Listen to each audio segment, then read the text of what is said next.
Oh, what is this? Yo, everyone. DrJaceAttorney here, back again, bringing the Yonko table back into session with some Mario Kart World PvP online. We're not alone in this endeavor. Welcome, fellow Yonko scrub. Grandmaster, Grandmaster, I know you're here for some Mario Kart PvP to come in last place again. How are we feeling again today?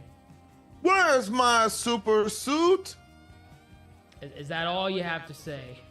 Yes, I'm ready for Mario Kart, but I am indulging in some other cool things from the Switch, and I'm more concerned with that right now, but I guess I can pause this and play some Mario Kart. Excellent. Box, Jingus Bingus, there's an echo. Is there really an echo? No way. Stop. Let's stop. Stop the cat. There can't be an echo. There can't be an See, echo. when I go on the TikTok, I don't hear an echo. Now hold on, let me see. All right, hold on. Testing. 1, 2, 3. Oh God, it is. Yeah. Okay. All right, let me see here.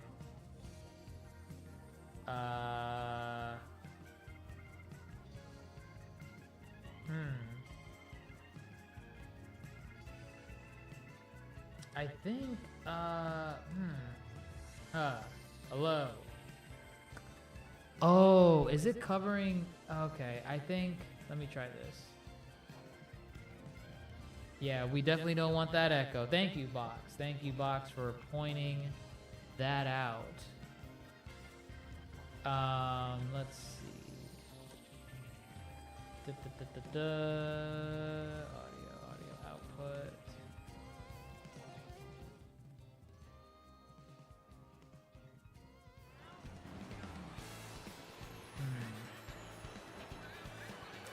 That's the thing. Okay, so the echo should be gone now, but I feel like you won't be able to hear Grandmaster. So Grandmaster, start talking.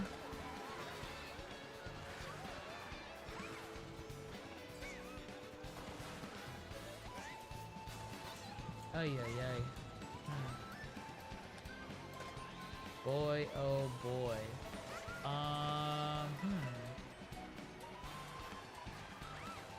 You know, I know what is, like, where the audio is picking up. I just don't want it to capture that part. Let me see. Oh man, it's always something.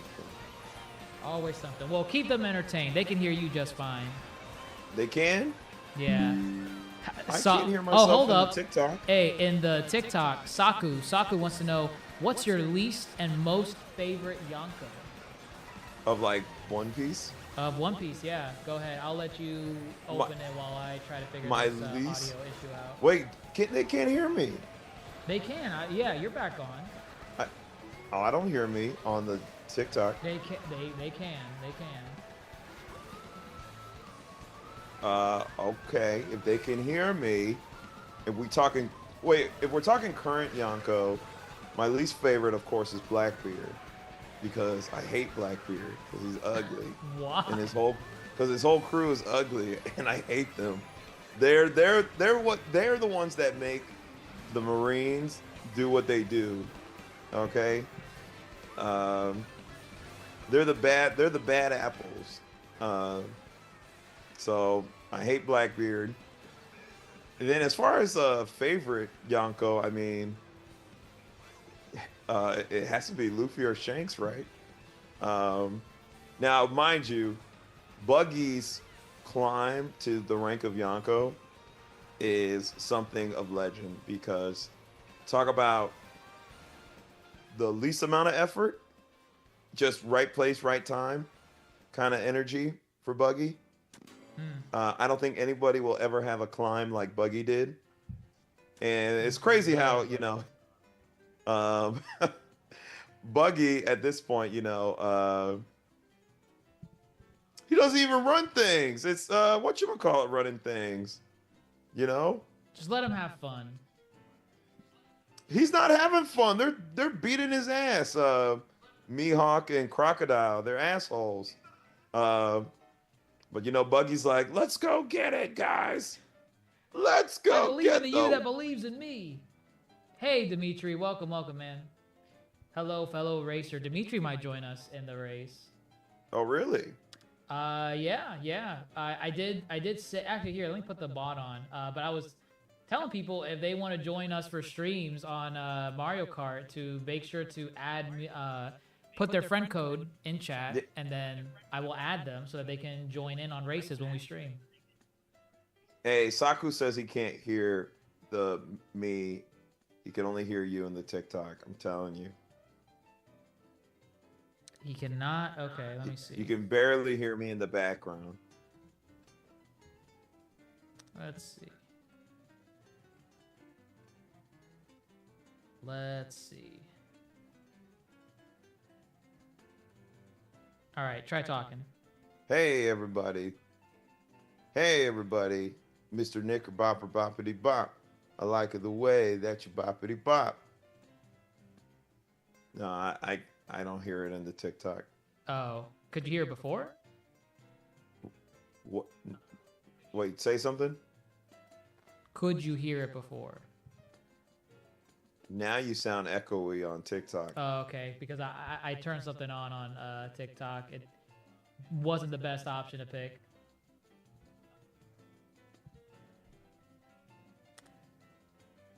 Oh, man. So I had that whole Buggy rant and he couldn't hear it. But everyone on YouTube heard it. Totally Not They Wacky did? wants to know, is this man really saying that when God Usopp exists, he's calling you out? Wait, but God Usopp is not a Yonko. He doesn't care. He wants to know why you're saying that. Wait, what did I say? I don't know. Whatever you said about the Yonko that you were going on All about. I said was Buggy was right place, right time. And I hate Blackbeard. You must have made some comparison. I wasn't listening the whole time, so... I made no comparison. I said I hate Blackbeard. Luffy's probably my favorite Yonko. Shanks, I think Shanks is just surrounded in too much mystery. Now, mind you, if you've read recent chapters, they are, starting to give you a lot more of who Shanks is. Oh. Have you not read? I have not been reading the last maybe 10 plus chapters. What do you know about Elbaf? I know I'm in Elbaf, and the most that I know is it Loki, the one that's tied to the tree? That's Loki, right? Loki is in the world of the undead.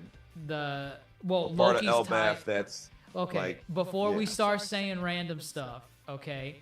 All I know is Loki is tied to a tree. I think it's Yggdrasil, I think.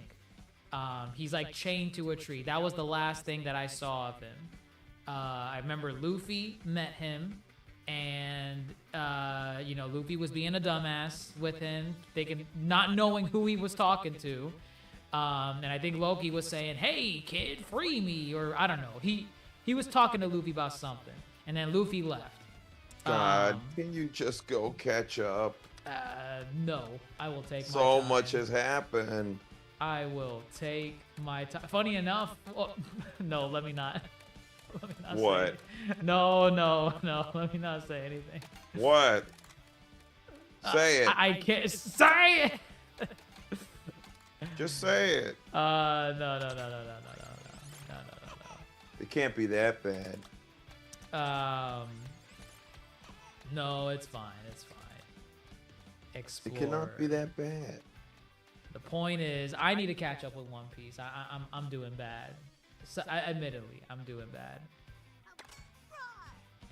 All right. Did you join? Oh no, I'm still playing my other game. What are you doing? We're live. Get on here. Oh, I thought you were trying to fix the audio still. No, I don't know how to fix the audio on TikTok. I gotta find like some other Man, TikTok is so annoying to use, man. It's that virtual camera thing. Unless there's like something where I can like actually capture the audio in a different way, but yeah, TikTok is just super annoying when it comes to the sources that you. I mean, well, TikTok wants you to use. Listen, if I send you a request, accept my request. On what? On TikTok, and let me come in the chat on TikTok. I'm not logged into the TikTok. Look, I'm requesting to go live together. I would have to. And I need you to accept the request. I don't see where the request is. If you please find it, it's there. The multi-guest? Let me see. Okay, there we go. Oh, better. Oh, great. Now I need to mute myself somewhere so I don't. Let me just turn down the TikTok. The fact that you can hear me on here is perfect. Okay, I think we solved that then. It's very echoey though. Let me mute the Zoom chat.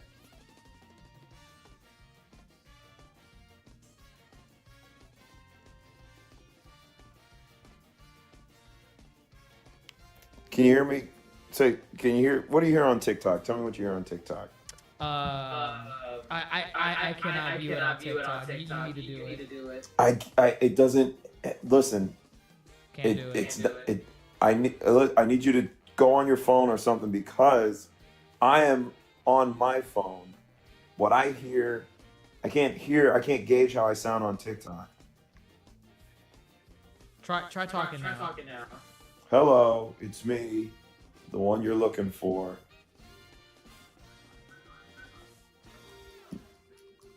It's me. I'm back, baby. Back better than ever, baby. Okay. I mean, you're fine on YouTube. I still have the echo of my voice. On YouTube? Yes. Now try talking. Try talking again. All right, I'm opening up Mario Kart now. Opening, closing. Grand opening, grand closing. Grab your manhole, crack the can open again. It's a day with you, I'm a man with you. Can't hear you on TikTok. You should be able to hear me on TikTok because I'm live on TikTok. Can't. Wait, you'll connect using audio only. Yes. How about now? Can you hear me on TikTok? Got nothing. Nope. How about now? What about now? What about now?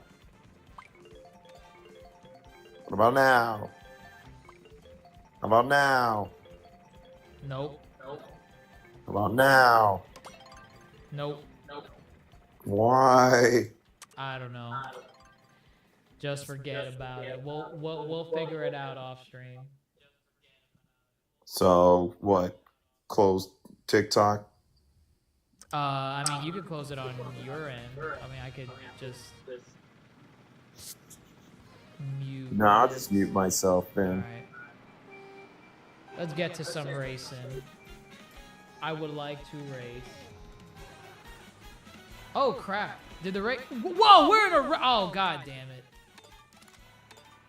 Okay. There's been a race going on this whole ass time, and I didn't even know. Hey, Dimitri, what mode are you playing? Oh, Grandmaster, you need to turn back your mic on the other call. Turn your mic back on the other call. If you're talking on TikTok? No, on the other one. I didn't mute anything except for TikTok. Okay, well, if you mute on TikTok, I can't hear you. Oh, or do you need me to unmute on Zoom? Yes. All right, I unmuted on Zoom. All right, mute yourself on TikTok. Wait, hold up. Oh, now I hear myself on TikTok. You do? Yes, because I muted myself on Zoom.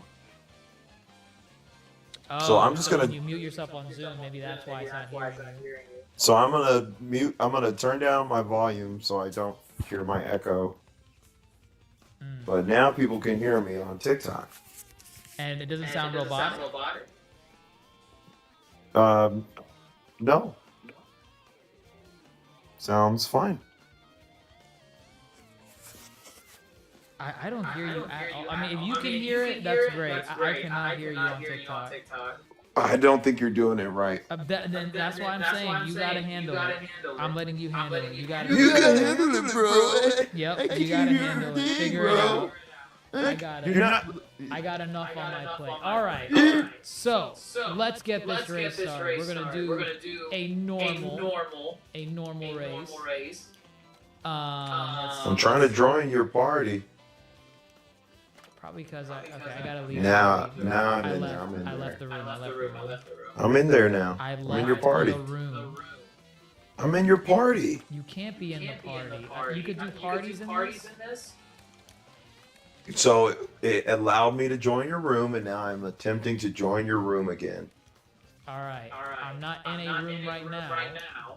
So I'm going to join a room. I'm going to join a race. Now you should be able to join. Nothing. Now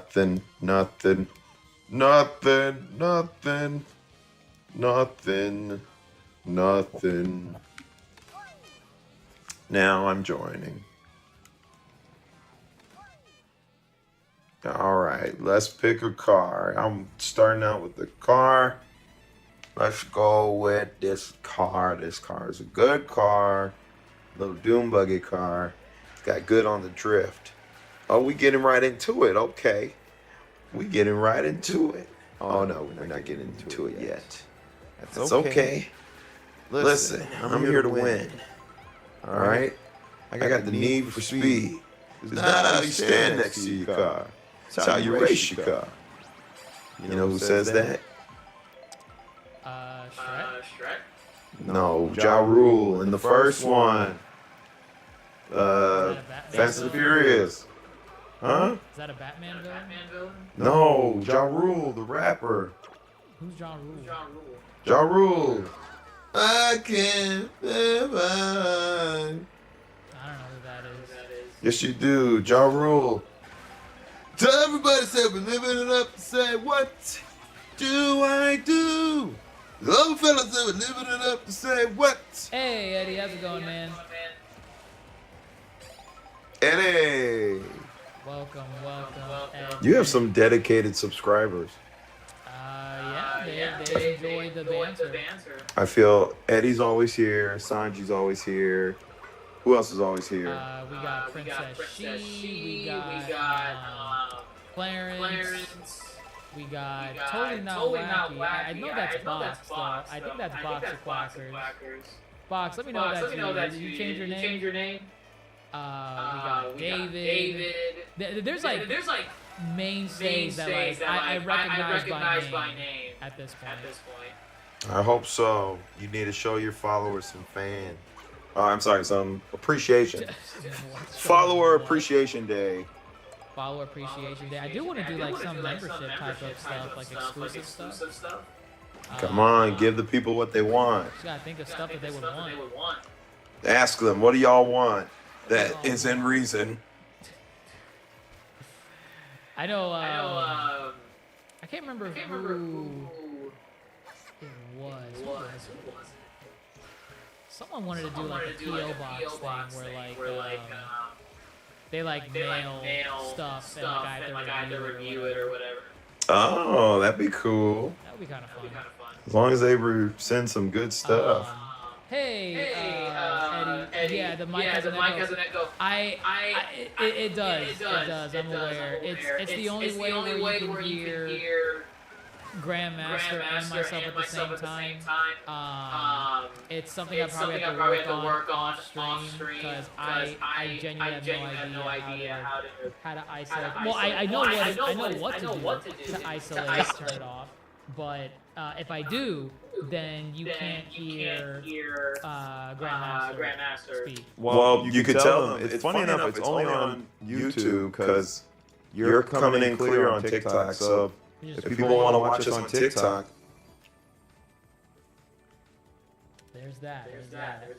there's that option. You can mute the YouTube, pull it up on TikTok, watch us on TikTok. Now, let me get this straight. Do you not like Wario because he's ugly as well? No, Wario's funny though. Blackbeard's not funny.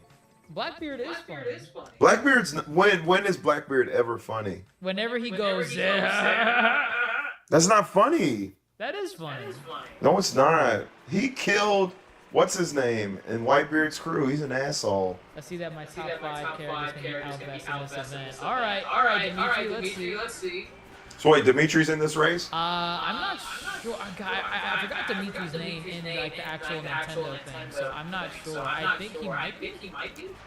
Interesting. Dimitri, if you're in here, comment in the chat like who your character is. Well, I mean, if you're in the race, don't do it right now. Actually, you don't want to know. Yeah, do it right. Yeah, do it right now. Do it right now.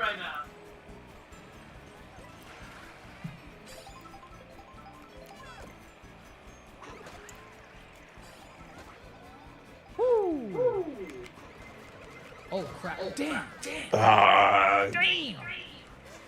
Oh man, I'm telling you, it does not require skill. It is not okay. The attitude shift changed once you started coming in last place. I'm in 8th place right now. 8th place is like the new 4th. Right. Yeah. For people that don't know how to play. Yeah. No, because again, if you're in 8th place, I consider you in like first, second, third because it can change so quickly. Sounds like someone that's in last place. I'm in 3rd right now. Thank you very much. And just like that, I'm in 7th now. See? Why am I getting the blue shell? I was in. Wow. Because I was in first for like 2 seconds, and then the blue shell locked on me. As it should. No. You were in first. No. Yes, that's how blue shells work. That's not how it should work. It should be illegal. You're just mad. It's about equity. Stop. No. Equity. No, this is what you want. This is how you play if you're good at what you're doing, bro. No. Oh, yes. Why did Bullet Bill do that? Because that's what bullet bills do. They shoot things. We need to take bullet bills away from people. Bullet bills are the problem. Oh, I didn't even know. See? 12th place. Ooh, Eddie got a good question in the chat. Grant, he wants to know your opinion. On what? What is the better I already know the answer. What is the better live action adaptation? Lilo and Stitch or How to Train Your Dragon? Now listen, Eddie's coming to the right person for this because I actually care. Yeah, Eddie's coming to the right person, bro. Yes, he is because he knows my opinion on this is better. Eddie, right off rip, How to Train Your Dragon is the better live action. It is a more faithful adaptation. It is more of a shot-for-shot remake. Which let me say this. That means you like Lion. No, let me explain. I don't necessarily want a shot-for-shot remake because there are some things I think the animation will just do better. So if you're going to do a shot-for-shot remake, it has to be at least on par, though. So we've seen films, live action adaptations in the past that were more or less shot-for-shot remakes, like Lion King. Lion King is a shot-for-shot remake. However, what they remade is not even near as good as the original. Because they took out the emotions of the animals. you know, they said, lions could have a hierarchy, a monarchy in the wild, but we draw the line at, animals stacking up on for a musical number. So those scenes are just really boring. How to Train Your Dragon is one, I think, a film that translates the live action better than say like Lion King. Although it is shot for shot, those scenes are at least on par with the original. Now, definitely, I still think the animated one is better. But the scenes do not make me cringe. The scenes do not make me think this movie should not be a movie. It's a live action adaptation that you appreciate what they actually are able to do with the live action. Like the flight scenes. I know Dr. Jace and I agree. The flight scenes in the live action. You don't know me. Shut up. They were just as. Shut up. They were just as good as the animation. You said it yourself. You don't know what I think. You said it. I didn't say that. All right, right now, the flight scenes and How to Train Your Dragon. The flight scenes were breathtaking. Okay. All right. So right now, flight scenes, How to Train Your Dragon live action. Better, on par, or vomitrocious? Hang on, we gotta concentrate on this race. Can you answer the question? What's the question? I said the flight scenes and How to Train Your Dragon live action. Better, on par, or vomitrocious. Hold up, you ever seen this tornado here? I've never seen that. Yes. I've never seen that there. Actually, maybe not. I don't know. Because we're not on a track. Right? We're traveling. Right? I have no idea. I don't think this counts as a track. Does it not? Okay. So what was it? Flight scenes? Are the flight scenes? The flight scenes. Breathtaking. All right. Answer the question, please. It was. No. Okay, fine. It's good. Bam. Now, if I ask you the same question about I just can't wait to be king in the live action Lion King. Well, to be honest, I did not watch live action. Let me tell you, you're not missing anything. You don't know at all. Huh? You don't know that. I do know that. Actually, listen, Darce. I just got into a heated discussion about Lilo and Stitch the other night. And so in comparison, we were talking to our friends. In comparison, I brought up I just can't wait to be king, and I showed them because they had never seen the live action Lion King either. Right. And the whole time I just kept saying, all right, here it comes. Simba singing his song about how he wants his dad to be dead. And the elephant is going to stack up with the giraffe and the zebras and the gazelles and make this cool animal tower. Just you wait, here it comes. And guess what? What happened? It never came. So he didn't kill his dad? No. He sings I just can't wait to be king, but it's boring. Nothing happens in the scene. All the animals are just running around. Isn't that what you wanted? No. And I asked you which one is more entertaining. You said the Lion King 2 was the best sequel. That has nothing to do with this. I thought this is what you wanted. What are you bringing up Lion King 2 for? Listen, I came in second place. That's all that matters. Yeah, and I got fucking 9.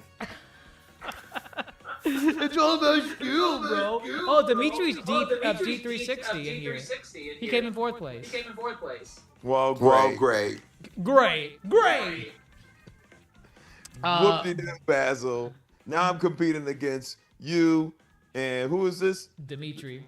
This is Dimitri. Well, whoop-de-doo, Basil. That's funny. Fine. That does not sound good in The Lion King. If I'm forced to watch Lion King, I will watch it, but I'm not watching it out of my own interest. Wonderful. Because it's bad.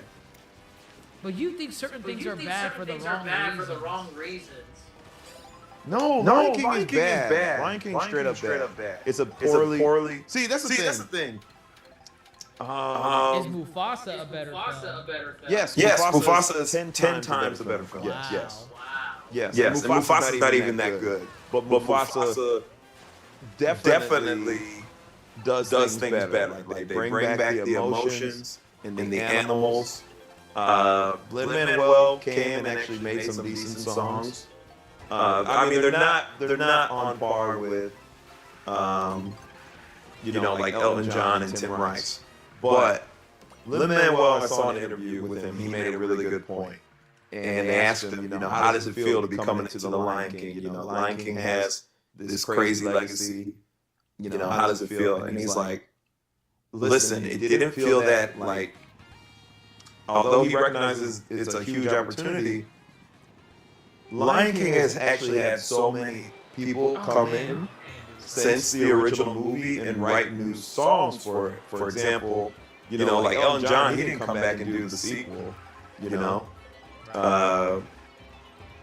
Broadway show has some songs that were not from the original film. The Lion Guard TV show has a lot of original songs. So, and then Beyonce, she came and did a whole album for the live action film. Why did she do that? Because she's amazing. So the point is, Lynn said, I'm stepping into a world where, so many people have already contributed outside of the original people who wrote this. So he's like, it didn't feel that, I guess, crazy. I mean, it's crazy, but he didn't feel that pressure, He just came in and created. And yes, he made some ear tickles. What do you call them? They tickled your ear in Mufasa. He tickled you?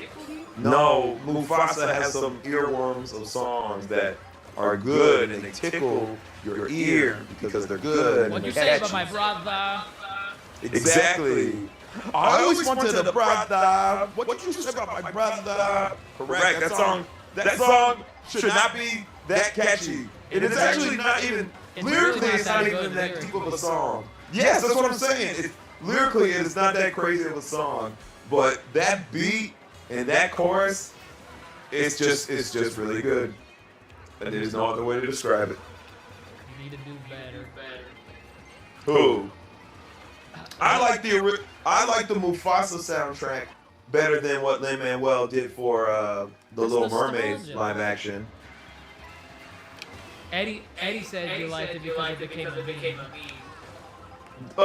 The brother song. Yes.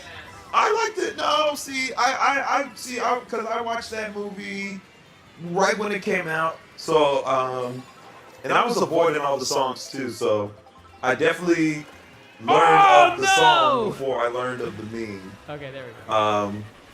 I mean, that meme died out quickly. Man, I got 14th, man. I'm playing like ass. Now let me tell you, that is funny. It's not that funny. It can be. Here, hold up, wait. I'm gonna try something. Try talking right now.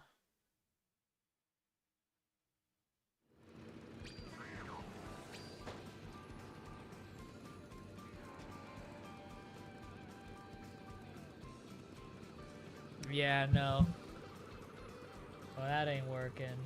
Alright, we'll just put you back on for your shtick. Who? You. So what happened? You trying to get rid of the echo? I'm trying to, but it's something that I have to test off screen. For some reason, it's not working here. What was it? Dimitri came in first, I think. I went for the pokey cactus. I think that was him. Great. So look, Rainbow Road. There it is, right there. Oh, we're not gonna get it. Come on, pick Rainbow. Look at that. What? I didn't even know it was an option. Why you gotta be a jackass? I didn't realize it was an option. Damn it. I didn't realize it was an option.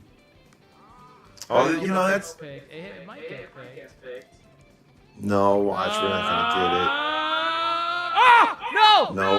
No! Oh my God, man. Wow, you know what's funny? I think that was my pick. You're dumb. You're dumb. You don't. I didn't deserve know. it. I You didn't don't know deserve Rainbow. it. You don't I deserve didn't. it. I didn't know Rainbow Road was an option. You don't deserve it. Simple as that. It's not my fault. Oh, Eddie mentioned the bird from the Little Mermaid. Oh, Scuttlebutt. Scuttlebutt, scuttlebutt. You like that song? No, I do not. Yes, you did. I did not. Okay, now we're just making stuff up. I'm not making it up. I said Scuttlebutt is a fine song, but it doesn't fit in the world of Little Mermaid. That's what I said. Yes. That is what I said. And I stand by that. It's a fine song. It's catchy, but it just feels... Oh, see, now you're doing the most. No, it just feels weird in The Little Mermaid. I don't think it's weird. I think it was just a bad song. No, an Aquafina led rap does not fit in Little Mermaid. I don't think it would ever. You can still say that while going to the actual song itself and saying, you know what, this song really wasn't that good. It's a fine song. It just doesn't fit in Little Mermaid. So you like the song. You liked it. I think it's a catchy song. Did you like it, yes or no? It's on my lower tier of Disney songs. Like bottom tier. Of the songs that I like, it is on the bottom tier. We're just saying fuck it to credibility. Fuck it, we'll do it live! Correct. At this point, might as well. Maybe I got a bad car. I don't know. You know the cars have different stats, right? Yeah, I know, but I feel the stats. I don't know. Hold up, couldn't you customize this before in Yes, you could. Mario Kart Wii and Deluxe. You could customize in Deluxe. I don't know how I feel about it. You know what? That's a good segue. Let me ask you. You've been with this game, or not the game, but like the Switch 2 for what is it? 3 weeks at this point? Is it really? There's no way it's only been 3 weeks. It's been 3 weeks because the game came out in June 5th. Yes. Okay, 3 weeks. Yeah. 3 weeks. How are you feeling? I mean, I'm enjoying the Switch. But see, like I said in our group chat, I said I was not utilizing Mario Kart to its fullest because this is the most fun I've been having playing Mario Kart is playing multiplayer, right? I don't think Mario Kart solo is enough, in my opinion. But again, I've been playing a lot of Tears of the Kingdom, the upgraded version. I know you've been playing Breath of the Wild. Oh yeah, I got a lot of Zelda to catch up to. Right. But also, I just, when I got online, I did the family expansion so I could play the GBA stuff. So, what I was playing earlier when you heard me saying, fuck, I was playing as Zero Suit Samus because I just got to the level in Metroid Zero Mission where Samus lost her suit. And I was being chased around by the space pirates. That's crazy. So, funny enough, I was playing it, and I had downloaded it. I think Dimitri came in first again. Great, Dimitri. Wow, look at that. Just make me look like shit, because I got 10th place. I'm doing terrible. I'm doing absolutely terrible. Where are you? Oh, you got 4th. I got 4. Where are you? I got 10th. Hey, Andre, I'm talking to Grandmaster on here. If you want to join the YouTube Live, the audio's working there. I just have an echo on there. But we're trying to troubleshoot like the audio problems. I probably won't be able to do it until the next stream. Wait, hold up. What? Andre, he can hear me on the TikTok. Can he? Oh, he can? Oh, never mind then. Yeah, Andre, that's Dr. J. Oh, okay. Don't be dumb. Maybe he's asking, who am I talking to? He's talking to Grandmaster Who? He can't see you. He can see me. Andre, please comment and confirm. Unless he already left. No. Oh yeah. I think he already left. What? But yeah, with the Switch too, I mean, I feel like my take on it would be very different. Because One of the major complaints for like Switch owners is kind of oh, bro, it's just Mario Kart. Like, we have to wait a whole last month for Donkey Kong. Like, what's Nintendo doing? But for me, I get to enjoy the best parts of Nintendo because I missed out on a whole generation. So for me, getting a Switch 2 means I'm playing for the first time Breath of the Wild, Tears of the Kingdom, all the new Zeldas, all the old Zeldas. And I really like that. So, I don't know. I feel like my take on the Switch 2 is going to be not the same as people that have actually been playing the Switch 2. I mean, Nintendo came out and said that, they're trying to spread out their experiences. They said that? Is that what they said? Yeah, I saw an article or a TikToker or somebody.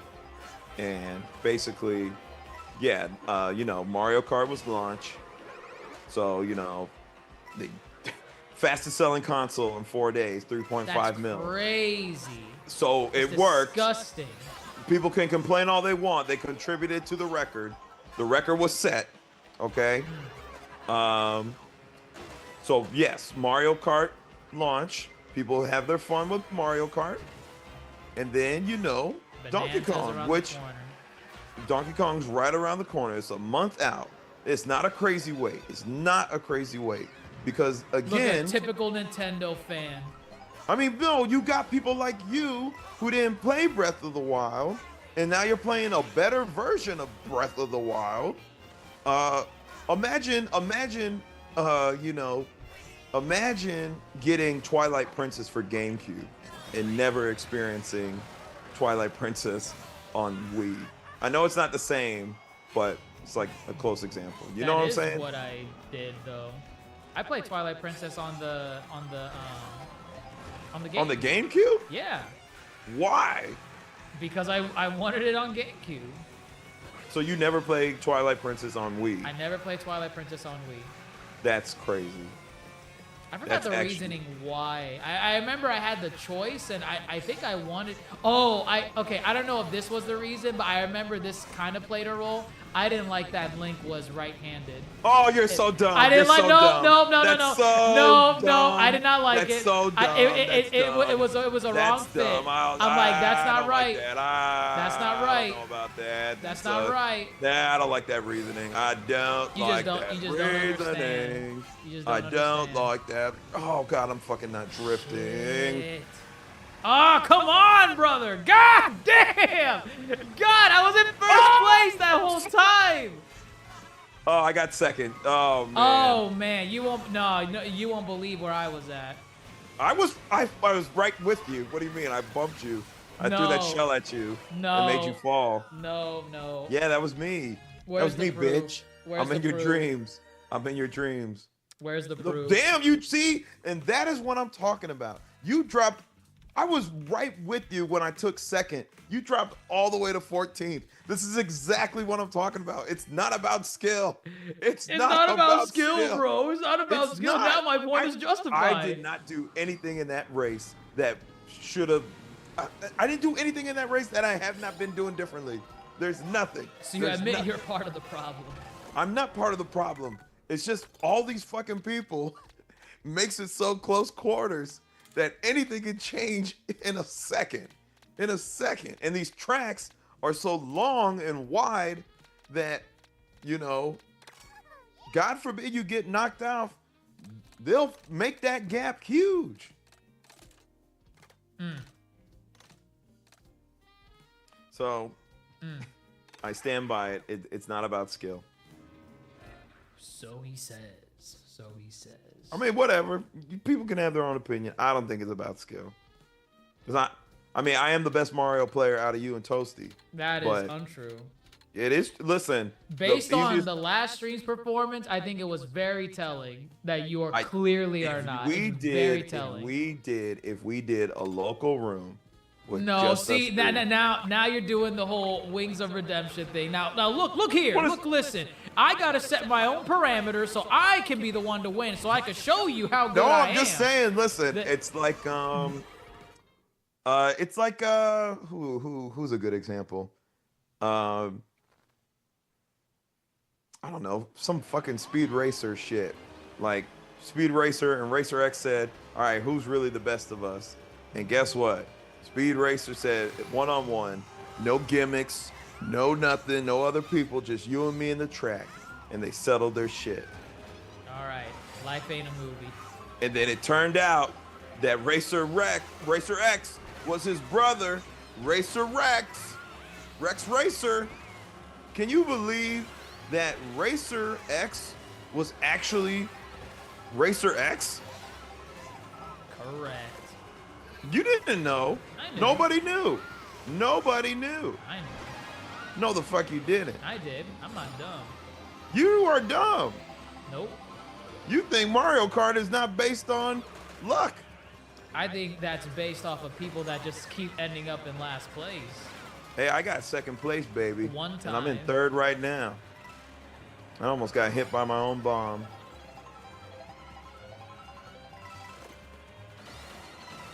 Listen, the way to win is just to race with your heart.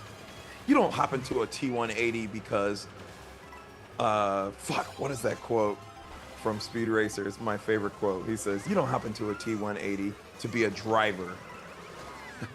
You do it because you're driven. Man, Speed Racer is an underrated film, man. I love Speed Racer. People sometimes say, what was the first like good video game movie that got widespread acclaim? What was the first one people consider? A good video game movie? What was the first video game movie that came out? That I literally actually know this off the top of my head, but like I cannot think of it right now. Didn't people like the Resident Evil movies? Those are like the first really popular those ones were now. not. Those were not like universally acclaimed. The attitude towards video game adaptation. I think it was Sonic.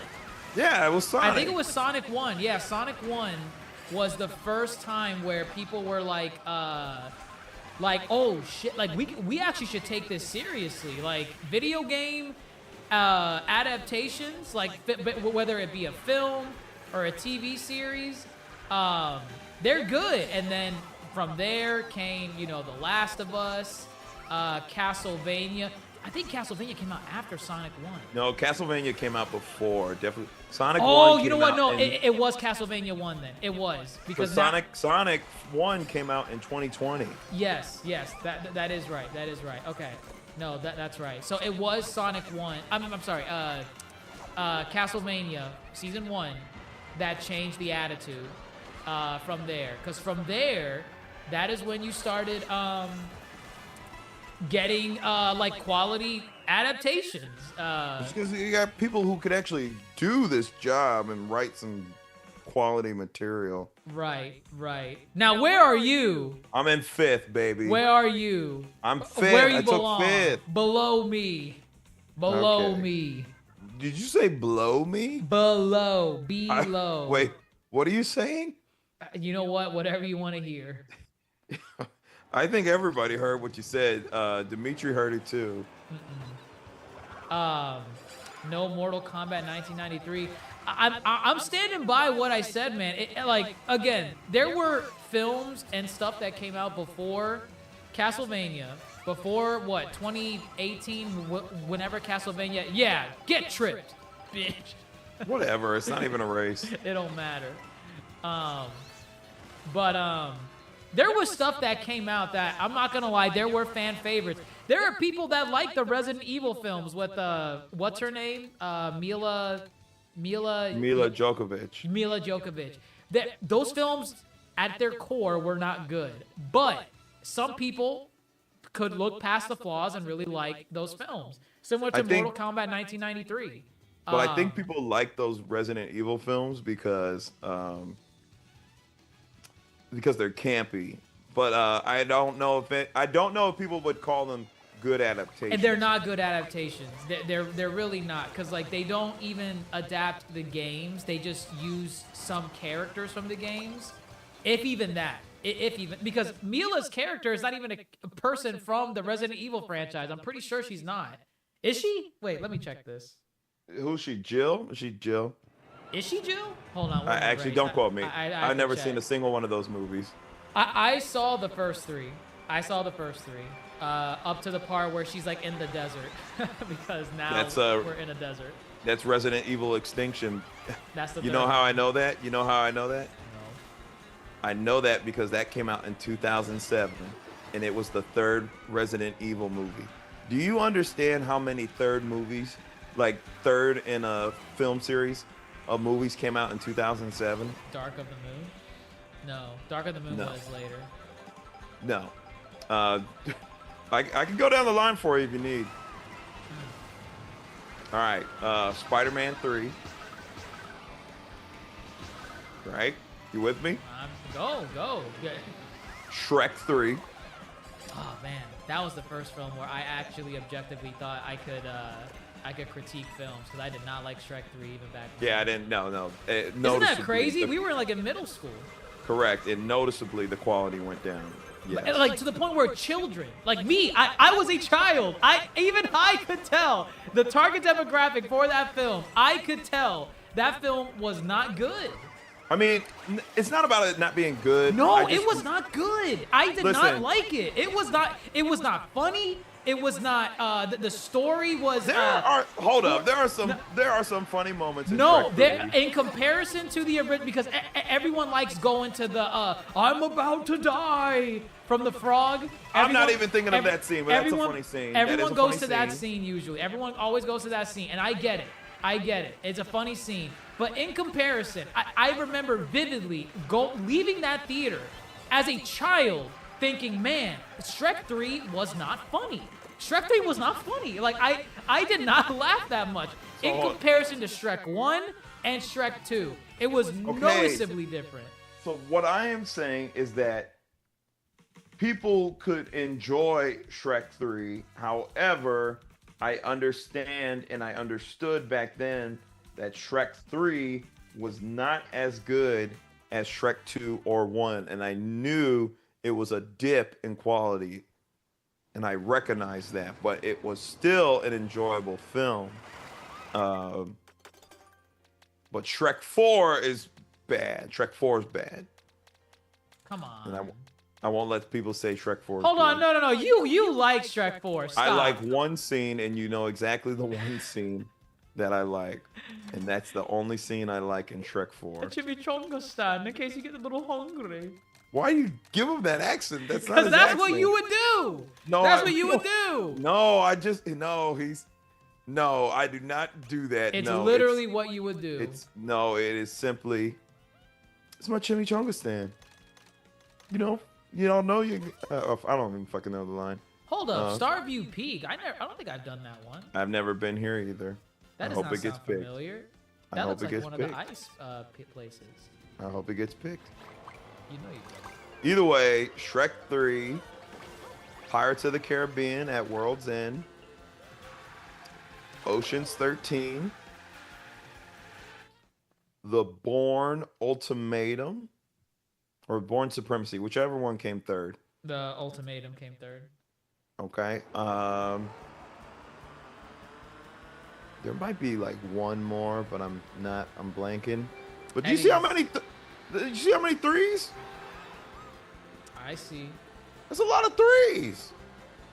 Eddie's asking if F1's a racing game. I think you're thinking of Gran Turismo. F1 is like literally just like the actual proper like circuit, whatever it's called. I don't know. Yeah, Formula 1. Formula 1. Yeah. Damn. And F1 is it's the same dude that did Top Gun Maverick. So they say they say the. Hey, Princess, how's it going? They say the race scenes are really good. So I've heard. I've heard the rumors. So what's his name? Damson Idris, who's it's Brad Pitt and him as the leads. This is like one of his first major things since Snowfall. So, the FX show about the crack epidemic. That was called Snowpiercer. No, Snowpiercer is about the train during the apocalypse, where it's an ice age outside, and so they have to stay on that train or die. That's it's based on a movie by the Parasite director. Oh, I like this film. I never saw Snowpiercer, but I heard it's good. I heard the show is decent too. See, man, we're already on the 3rd lap. That's why, see, Nintendo needs to like let us do Knockout Tour. I love the idea of Knockout Tour because the race is elongated. It gives you so many opportunities to like, if you suck, you just suck. Plain and simple. If you come in dead last in Knockout Tour, like I'm sorry, there's no excuse. There's no excuse. If you're in rank 24 from Knockout Tour, I'm sorry, man. You gotta be there. You gotta be there. But if you come in here, like you have no opportunity to like really catch up. Okay, I'll say this: Knockout Tour. I love Knockout Tour. Takes some more skill. Knockout Tour takes some more skill. I'll say that. I would more skill. Yes, because Knockout Tour, you actually got to time up some of these items so you don't end up in the last place. You know, I gotta start doing more wall climbs. Maybe that's why I liked it. I gotta start doing more wall rides. You gotta know the maps better to do the wall rides. And I don't. I have it there. I gotta find the coin path and get up on these walls. Oh, I didn't mean to pick that one. I need to get up on these walls. But yeah, bringing it back to video game adaptations that are good. Video game adaptations, bro. It's true. Yeah, the attitude changed completely once Castlevania came out. Once Castlevania came out, season 1, that was where people realized, wow, look what happens when you get someone that actually gives a shit to like make this a thing. Then that's when you start getting your Last of Us season 1, your Arcane, your Sonic 1, your Sonic 2, especially your Sonic 3. That's when you start getting it. People start caring. People started caring. So, very different from how it used to be before. Well, I think okay, correct me if I'm wrong. I think Lara Croft came out first before Resident Evil, right? Oh, it turns out. Tomb Raider? No, I think the first. Didn't the first Resident Evil film, wasn't it 99 or no? I really don't know, but I want to say Lara Croft came out first. Maybe it did. I mean, there's only 2 Lara Croft films, and I know they like stopped Angel probably Cradle, around 2003. Huh? Angel Cradle, whatever it's called. Angel Cradle. What? Isn't that Cradle? The Cradle? Oh no, the Cradle of Life. The Cradle of Life. Tomb Raider, the Cradle. Well, yes, no, it's Lara Croft, Tomb Raider. That's the first one, and then I think the second one is Tomb Raider, the Cradle of Life. Yes. So either way, what I'm getting at is, I think they saw the success of Lara Croft when you get someone like Angelina Jolie in the role, who's actually really good in the role. Right? People like Angelina Jolie in that role. I don't know what I mean, she has like the looks back then for she had the appeal. Lara Croft. She had the fanboys, you know. Yeah. Being weird. Either way, I think they saw the success of Lara Croft, and the natural thing in Hollywood, especially back then, was let's hurry up, make an adaptation. It's a cash grab, you know. They said, what other video game is popping that's easy to translate to live action? Damn. Resident Evil. You know, zombie films were already a thing. I'm doing terrible. It's because y'all distracted me. It's okay. So either way, to be bad. back you're then, not bad because you're good. back then adaptations were more or less just a thing because Hollywood was trying to get the quick buck and make the easy buck. They said, let's play off of, these fandoms and, make some money.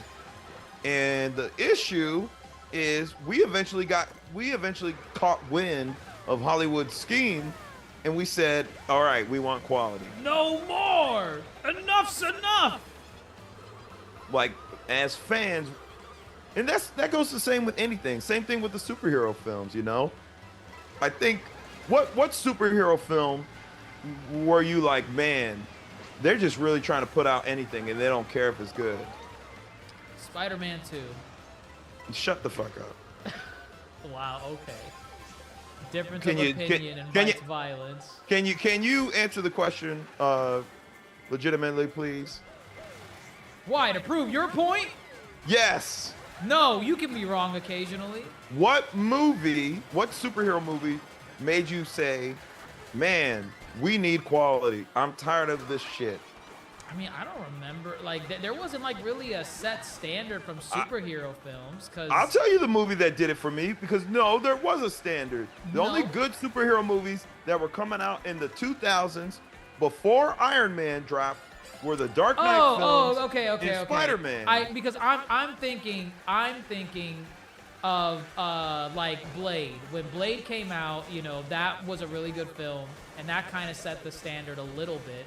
To be like, hey, Blade, I'm not talking about Blade. I'm talking about, You're talking about 2000. See, you got to be specific. So the 2000 era. Where people didn't like Blade 3. Apparently so, even though that was my first one that I saw. So I can't speak to it. I remember liking it. I know I didn't know any better back then. Yes, I heard Blade 3 wasn't that good, supposedly. But yes. Come on, did you come in last? No. D360 came in almost last. But no, I didn't come in last. But no, how do you call it? No pokey win this time. No pokey win this time, man. Hey, William, how's it going, man? How's this game? I haven't gotten a Switch 2 and still play Mario Kart 8. You probably have a better take on this. How is Mario Kart 8 in comparison to this game? World. How is Mario Kart 8? William in our chat, he still does not have a Switch 2. He's still playing Mario Kart 8. So, I think when it comes down to it, I think maybe Mario Kart 8 has better tracks. Oh wow. I think my issue. Okay, talking on tracks. The tracks are definitely fun in Mario Kart World Tour. That's fine. But hardly any of them are like tracks. They're like checkpoint-based races, I remember a point in time in one of the Mario games, the only checkpoint race there was like DK Summit. DK Summit was you just going downhill the whole time. So, and again, this is me just kind of being nitpicky about it, but I think I had more fun in the tracks in Mario Kart 8. These tracks just they're just stretches, They're still fun, but if you're asking me to compare, that would be my main comparison point, is that I think I enjoyed the tracks of Mario Kart 8. I would say, as someone that doesn't have that much experience with Mario Kart 8 outside of like playing it at like friends' houses and that being my main experience, I think World shines the best in modes like Knockout Tour, because the whole gimmick with World is that it's a world. It's a world. So and with that said, like all the tracks are supposed to be interconnected via that world. And I feel like you really get that feeling when you play a mode like Knockout Tour, because Knockout Tour forces you to go through like, I think like 5 or more tracks. Like it's crazy. It's a long ass race, especially if you're good at staying in as long as possible. And you feel that this is a world that you're racing through with different scenery in a mode like that. But in multiplayer, if you want to play with friends, the game kind of just doesn't let you do that because of, I don't know if it's for cheating purposes or whatever, but they want you to do single races so that you don't, I'm guessing it's for cheating. They don't want you ganging up on people in Knockout Tour and then making it like a one-sided affair. I think that's the reason. And I've seen online that seems to be the consensus with people, but I just don't like that because then you're just doing like short burst races. Nintendo's literally limiting your options to enjoy multiplayer with friends because they're putting artificial barriers because, oh, well, people cheat in this game, so therefore we're not going to let friends play with each other. You know what I mean? Like, I don't know. I don't like that. I don't like that. Don't restrict me. Don't restrict me. That's just my gimmick. That's my take. I would love to play Knockout Tour, like multiplayer, like with a group. I mean, I would love to play some of the, I mean, I haven't been playing single player, so. Oh, that's the other thing too. I haven't been doing that either. Like this game, its interest with me was lying on the fact that I really only want to play multiplayer, because the whole gimmick with the world. I mean, I don't know. I'm not big on it. I'm not big on it. Let me ask you this, because you and I technically paid $50 for it because we got, oh God, dead last? Jesus. You know, I'm starting to pick up what some of these people are doing. I'm about to do the same thing in some of these races. So if that's the game they want to play, I'll play it. It's fine. No, oh man, I love, oh, okay, no. We got this for $50, right? Because we got the bundle, right? Yeah, I would not pay $80. That's what I was gonna ask. Do you justify, because this is the first game Nintendo is selling for full-blown $80. Do you think this game is worth $80? Because this is the prime example of people looking to decide. Nintendo is letting other companies like Sony, Microsoft, they're giving them the green light to say, hey, we're raising our prices to $80. You're allowed to do it too. But with Nintendo, they're like, oh, it's very variable pricing. Depending on the game, we're going to decide if it's worth $80 or not and charge you $80 for it. So do you think this is worth $80? No. Now what you should ask me is, what games would you pay $80 for? What games warrant an $80 experience? And I'll tell you what games come to mind. To me, there's no game worth $80. I'm gonna tell you right now, if the price ever goes up, I know what games I'm gonna buy. I know it's Zelda. Zelda's gonna be one you pay $80 for. Oh, hands down. Zelda and Pokemon. Those are. I mean, I'm not even thinking of Nintendo. I was thinking of like other consoles, like the next God of War. Batman. The next God of War title. If it's $80, I will be dropping $80. I know. You're part of the problem. Listen. That game warrants, that game is an $80 experience. You're a part of the problem. Because no. Look, Mario Kart. Yes, I get a lot of fun playing multiplayer. That's great. Do I get an emotional story? No. Do I get world building? No. You know, what is packaged in the game that warrants $80? So. In a game like the open world, in a game like God of War, it's a very cinematic game. So you know, I'm getting to play this cinematic masterpiece, and at the same time, I am getting a story that is, you know, I think if I'm playing, it's like if they made It's like if they made, I don't know, like Everything Everywhere All at Once. If they made a virtual experience of that movie. That's a movie I know I'm going to get an emotional string pulled, and I know I'm going to get some cool... I know, I couldn't really think of anything. Okay, fine. Like, if Avengers Infinity War... If they offered... Can you play more games, please? Like, these terrible examples are all because you don't play any games. No, I'm talking about the cinematic experience. Mario Kart does not give me a cinematic experience. All right, so play Call of Duty. There you go. No. I don't want to play Call of Duty. There's Gears of War, fine. There's Gears of your War. campaign. I know I'm gonna get a cinematic experience in Gears of War. So you pay $80 for Gears of War.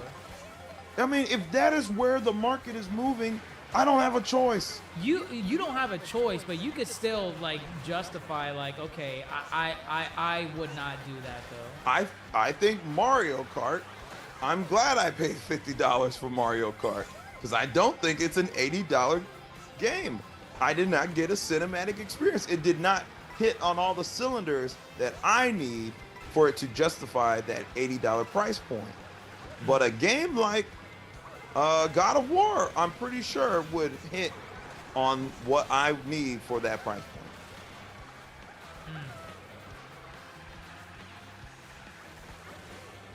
point.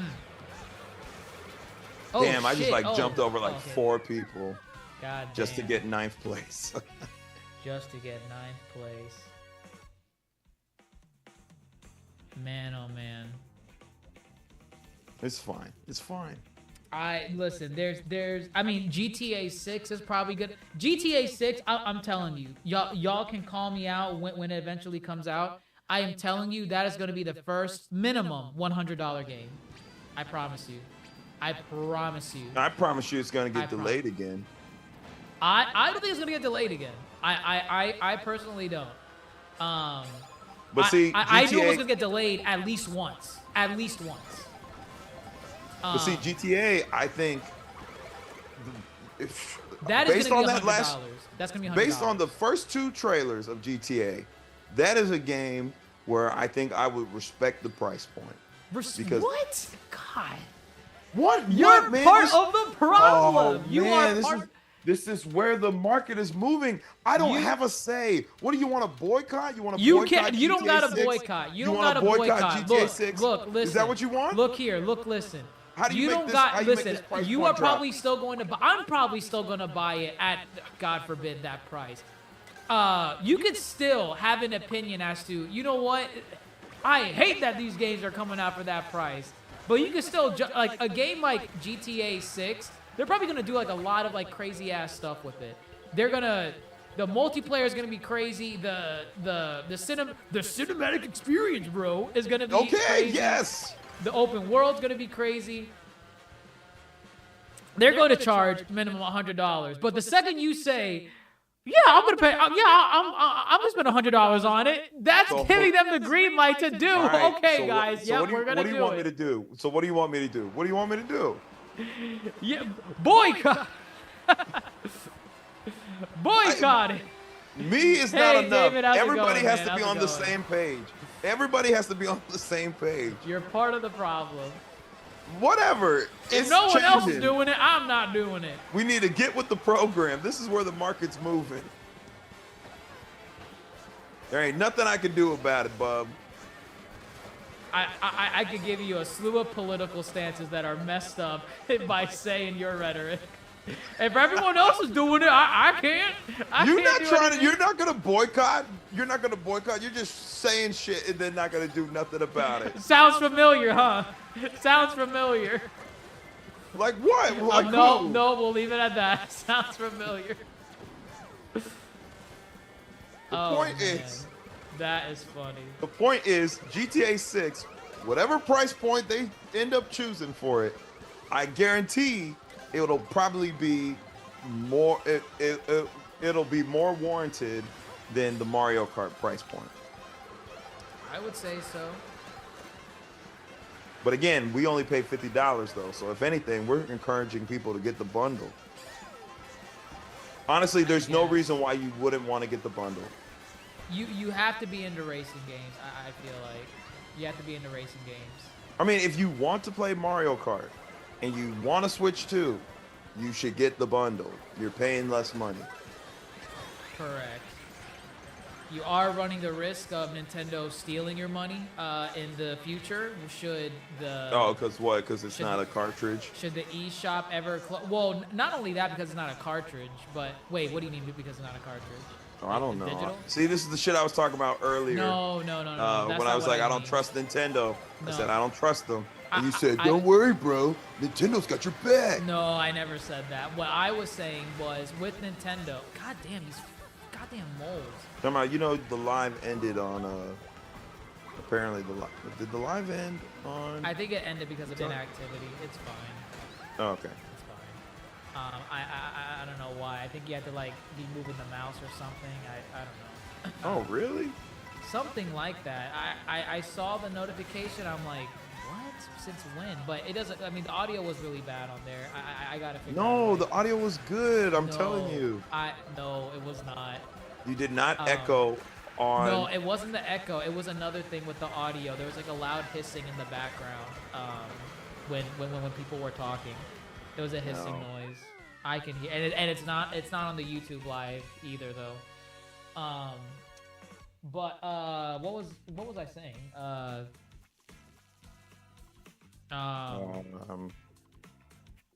don't know, bro. Oh no, the Mario Kart thing. So my thing is Nintendo, and they have record doing this. They are known to always shut down their online services at some point for their prior consoles, whether it's the Wii U, whether it's the 3DS, the Wii, and they don't care if you bought stuff on their platform before. They're like, listen, once this goes down, that's it. We got your money, and it's one of those things where only Nintendo has really done this. Because, like, for example, you probably didn't do this, but for me, I used to buy digital purchases on the Wii shop back then on games that I didn't play growing up as a younger kid, like a child. So, for example, I didn't own a Nintendo 64 growing up. I had a PlayStation, and I would get, like, Wii points to buy virtual console games like Ocarina of Time or Majora's Mask. So that's how I played those games, was on the virtual console. But fast forward to, and I forget what year it was, maybe it was 2018 or 2017, Nintendo announces, hey guys, by the way, we're shutting down the Wii shop or the virtual console thing. So anything that you bought on there, if you bought something, you better download it, because once this thing goes down, that's it. Whether or not you spent money, it's gone. It's gone. And thankfully, I plugged in my Wii, my dusty-ass Wii from all those years ago, and I was like, man, Nintendo's not stealing my purchases for these old-ass Mario games. Thankfully, I was able to get it. But that's an example. That's an example where if you were not in the know, Nintendo was going to shut down the virtual console, and if you bought stuff on there, you better have it on your system, because if not, that's it. You lost it. So fast forward to a game like this. We're in 2025. We're on the eShop with Mario Kart. Can Nintendo do it again with a game like this? Sure, they can. That's why I don't trust them buying digital purchases on games. I hope they don't. I hope they don't do that. But it's goddamn Nintendo. And if there's one thing about Nintendo fans, they defend Nintendo. Let Mario Kart be your one eShop purchase. Trust me, it is. It is my one, and it is out of the convenience of what Mario Kart is. Like, that is it. That is the only reason why. God damn.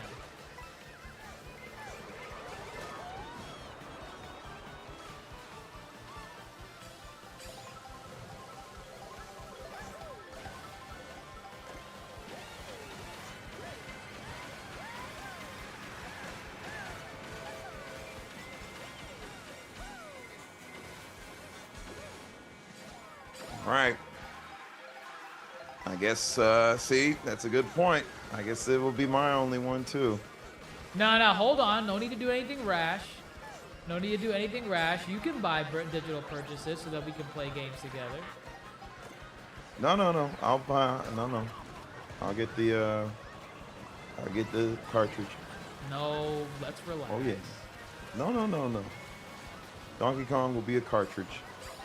You're not even getting Donkey Kong. Let's stop. I will get Donkey Kong. You're not That a Donkey fan. Kong trailer looked like a fucking anime movie trailer. No. DK, what about him? We have to save him. It's And about the then they cinematic experience. It has a. When has Donkey Kong ever had a cinematic experience? I think that's cool. Donkey Kong 64.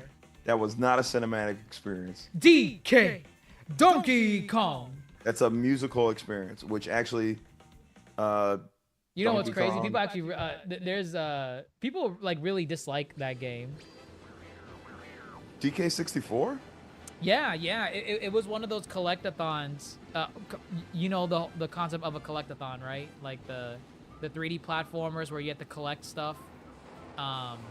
So like your Jack 1s, your I didn't know they were called. I didn't know they were called collecticons. Collectathons. Collectathons. I didn't know that's what they were called. So a game like that, right? A game like DK64 was a collectathon, but it was one of the most it was a collectathon in all the worst ways, because you collected stuff. I think it was like the bananas, right? But DK64 had multiple Kongs to play as. Yes, correct. And certain items, the things you are collecting in the game, they could only be collected with those specific Kongs. Yeah, so that's why you had to play as all of them. People did not like that. And I wouldn't like that either, because you could go through a whole ass level and run into like maybe 20 Diddy Kong collectibles. And you can't pick them up because you got to go all the way back, switch out to Diddy Kong, and then come all the way back. It was very tedious. People did not like that. Replayability comes. That's not replayability. That's monotony. There's ways to do it, and that was not the way to do it. And DK64 is not fondly looked at because of those reasons. In retrospect, if we never had DK64, we wouldn't have the DK rap. It did one good thing. It didn't justify the entire game. We love the DK rap. That's the only thing good that came out of it. So we need to appreciate that game and its existence.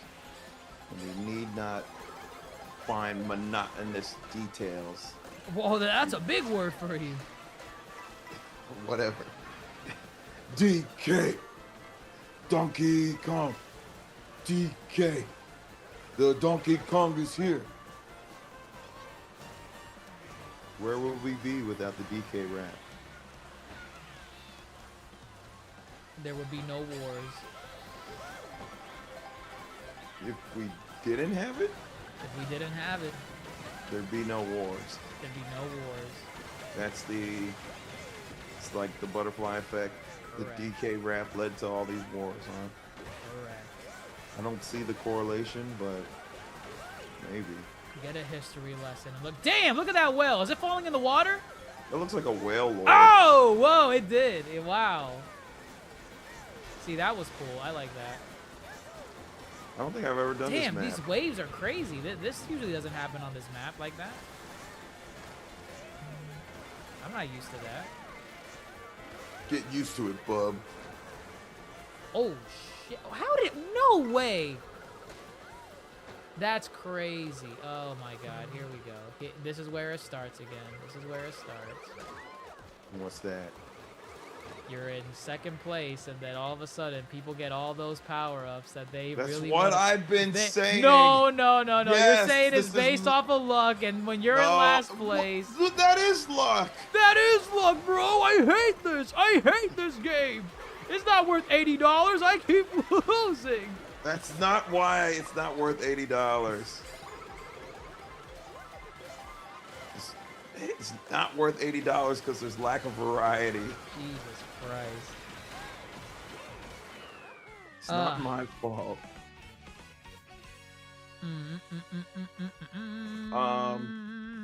Boom. Bro, did you watch Ironheart? I did not. It's a hard watch for me. Why? I'm just not invested. Once the blood siblings started happening, they're like, we are the blood siblings. We're breaking into this house. I'm like, dog, I'm gonna go The eat blood food. siblings? Isn't that what the gang is called? The blood siblings? No. Yeah, the people wearing the red.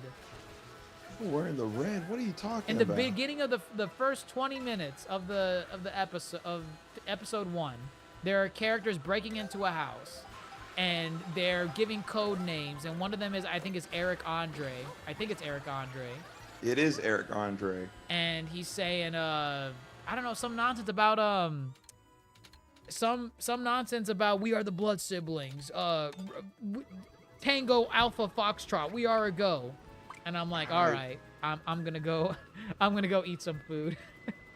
I think you should keep watching. I'm okay. I think episode 1 is definitely the weakest. I don't think I can trust you. I said it's the weakest. I was bored in episode 1. Episode 1, I was like, episode 1, I didn't think episode 1 was structured well, to be honest. However, I think episode 2 and episode 3 are definitely stronger episodes. This is not a spoiler, but I think the show is actually doing a kind of a cool parallel between Riri and Tony Stark. Because, Ironheart is gonna fill the gap of, not having Iron Man. Not necessarily filling the gap of not having an Iron Man, but a superhero with an iron suit, right? You with me? It's in the name. I could put that much together. All right. The point is, though, I think the story offers a cool parallel with Riri and Tony, because Tony was a billionaire, Yes, I recall that was the first 5 minutes.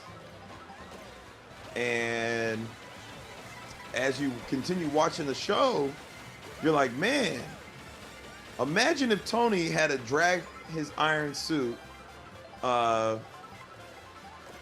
get new parts for it. Now, mind you, yeah, he had to drag his suit in Iron Man 3, that's why I think Iron Man 3 is actually a really good film, because it deconstructs what Iron Man is. So I think that's why Iron. But like Riri, it's like this. Riri is always in the position of Iron Man 3, down on your luck, minimum resources, and trying to whatever, So Okay. I like that. I like that aspect. I like how she has to go out of her way to find means to support her building this suit. Now, I guess we can't talk too much about it because you haven't watched it, but like there's an interesting parallel with the idea of even Jarvis, because we never seen Tony make Jarvis, and so there's an interesting kind of perspective of the show that I can't get into, but it recontextualizes what I think of Jarvis as an AI. Also, there's another cool little Iron Man kind of reference, kind of callback in a character, but I won't say more until you watch it. I like that this character's in the show. I think it offers an interesting dynamic with Riri. Damn! And perspective. And I like perspective. I like perspective. You like anything with the MCU. I can't. That's not true. There are some things I don't think work in Ironheart. I don't think the CGI of the suit is better than it was in Wakanda Forever. It's still not great. I think Dominique Thorne as an actress, I think she really shines in moments when she's acting opposite of Anthony Ramos, who Anthony Ramos as the Hood is actually doing really well, I think. acting wise. Like I didn't think. Did you watch In the Heights? We watched it together. What are you talking about? What do you mean? It came out on HBO Max. I didn't watch it with you. Yes, you did. We watched it in theaters. Piragua, Oh no. See, you went with Apex and them. I didn't go watch it in theaters. Oh, I guess that's not on me. I only watched it on HBO Max. Either way. Piragua. Yes. Fresh block of ice piragua. Yes. You don't know. Yeah, I fucking do, man. I've been to the island. No, you don't know. I've been to that island. You don't know. And I went to Old San Juan. You don't understand. In El Moro. Dr. Mondo was there. He could tell you. Dr. Mondo. Maybe he should get Mario Kart. He would never. You don't know that. We should buy it for him as a gift. His birthday is coming up. He would actively break it. No, the fuck he wouldn't. He would do it to prove a point. He would say, no, I know exactly what he would say. He's like, why would you buy me this? You know I don't like Nintendo. I'm probably never gonna play it. But the fact that if we bought it for him, he'd be forced to play it. That is funny. He'd have no choice. Oh God, the hammer is finally. I think that's the first time I've ever been hit by the hammer. Yes, that is the first time. Don't quote me though. Either way, Anthony Ramos and Dominique Thorne, their screen time together is, I think, probably when Dominique comes through the best, in my opinion. And I'm not trying to say as a I'm not trying to say, oh man, the female actress only shines when she's opposite of a male actor. I am not trying to say that. Please stop. I am not trying to say that. But Anthony Ramos and Aldrich Enerich, who is a character who you'll meet in episode 2, they are like they're big time actors. Yeah, I'll say it. They're big time actors, and it shows. You know, they're the biggest name actors in the film or in the series, and yeah, I think it shows. And so I think when they're on screen, they bring out some good acting out of Dominique Thorne. That's Riri? Yes. But yeah, no, again, it's now I will say, okay, there is one character in the show who you saw a bit of. Please go watch it so we can talk in depth. You just want to, you just want to talk about the show so that you could get your Marvel pick. No, there's things. Did you ever watch This Is Us? Which one was This Is Us?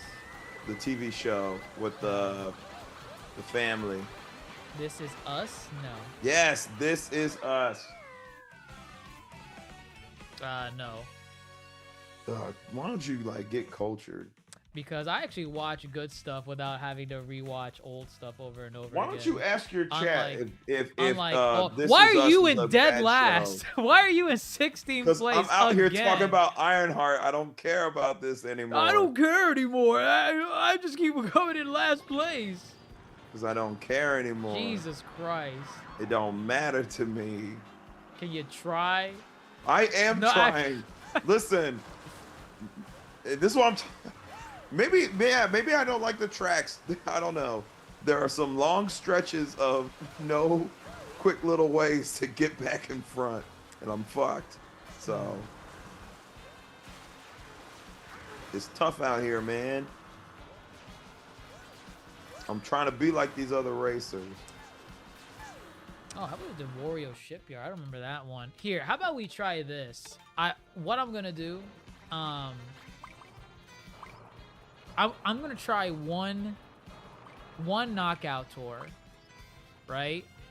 And okay. I mean, you probably won't be able to join right away, right? But people are going to leave, right? The lobby, and as soon as they leave, try joining from that. This is not gonna work. I say it's worth a shot. I say it's worth a shot. Because then at that point that confirms like, okay, Nintendo just actively does not want you to have fun, like plain and simple, with your friends. What's your thoughts, Bay, about Bay making Transformers films again after what the franchise IP damaged reputation over the years? He's not coming back, is he? Is that a Oh thing? no, there's news apparently that there is a new Transformers film that he's, I think, helping develop, and he wants to direct it. He's Come on, not. am I supposed to be in this race? Are you in the race? Not the knockout race. No, this race that we're in right now. Are you in the race? Yes. Yes. Just, Okay. We'll hold do up. this So there's rumors of Bay trying to Not return rumors. It's confirmed. He is helping develop a new live-action Transformers, and he wants to be in the director's seat for it. He's not confirmed to be in it. I don't think it's been confirmed who's sitting in the director's seat, but he's actively said, I want to be in it. Listen, when it comes down to it, Bay.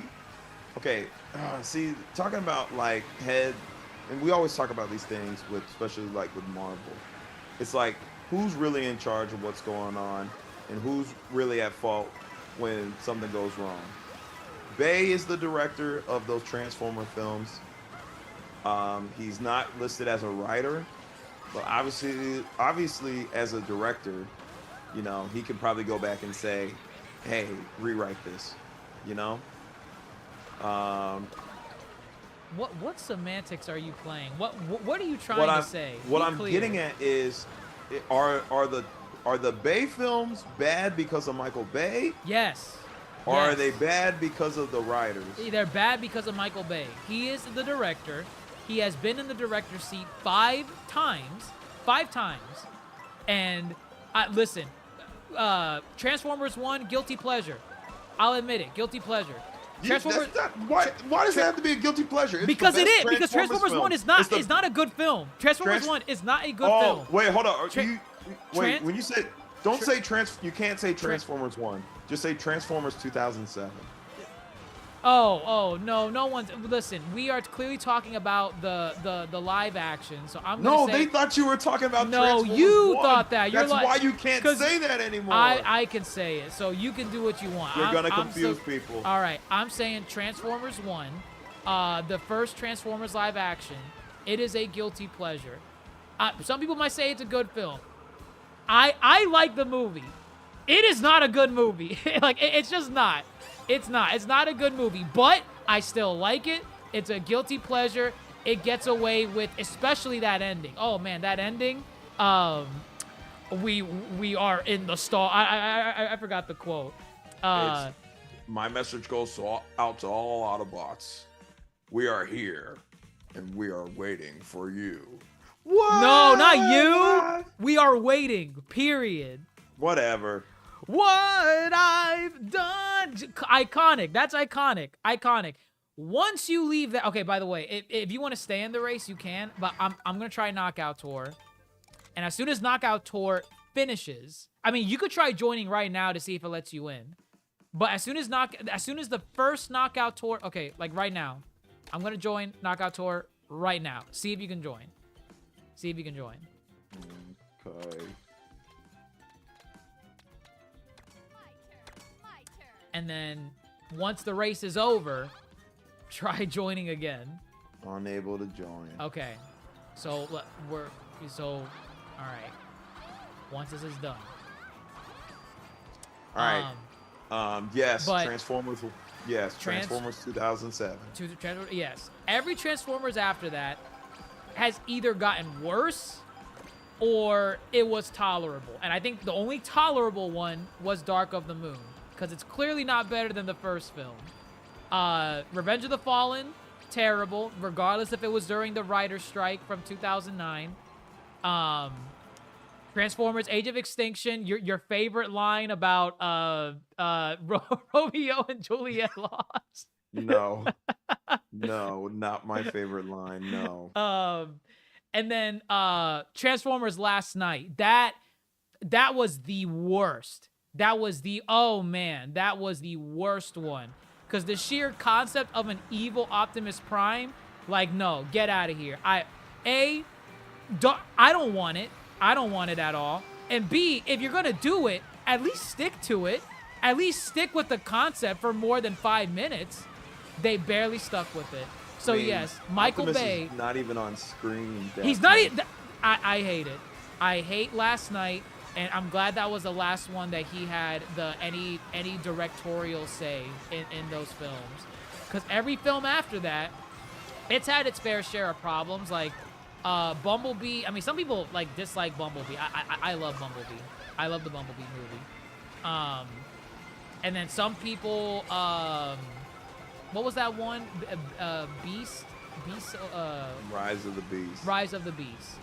I thought that one was good. It had problems, but I liked it.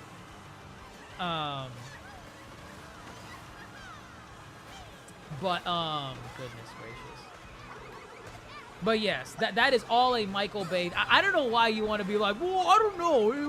Was it the writer's fault with Michael Bay, bro? Or was it Michael Bay himself? I don't know. He was in the director's seat 5 times. Well, that's what I'm saying. I think, if directors are out here telling the writers, like, hey, that's great. Let's go with that. Because the directors do have an overall say in all factions of a film. Then yes, Michael Bay is to blame. But I do also blame the writer significantly for the story, But either way, what I think is most sad about Michael Bay returning to the franchise is that he's returning and they're looking at it as, we got to get back to live action because of Transformers 1 did not do well in the box office. And I think that's a shame. Because Transformers 1 is so good. And honestly, yes, a lot of people do blame the trailers because the trailers made them come off as like a comedy and not, not the film that it actually was, which was actually, this, again, the most characters we have ever gotten in a Transformers film since the 1980s Transformers film. Fuck. Yes. And so that is the saddest part. I don't know, chat, if any of y'all have seen Transformers 1. Transformers 1 is incredible. And God, it just, man, Transformers 1. And they definitely obviously left room for a sequel. But yeah, I felt Paramount did not promote that film either. I feel like they did. I saw enough like marketing for it to like realize, oh man, I guess it's a film that we're gonna see. I don't know, man. Like when it comes down to it, especially Transformers is a known IP, okay?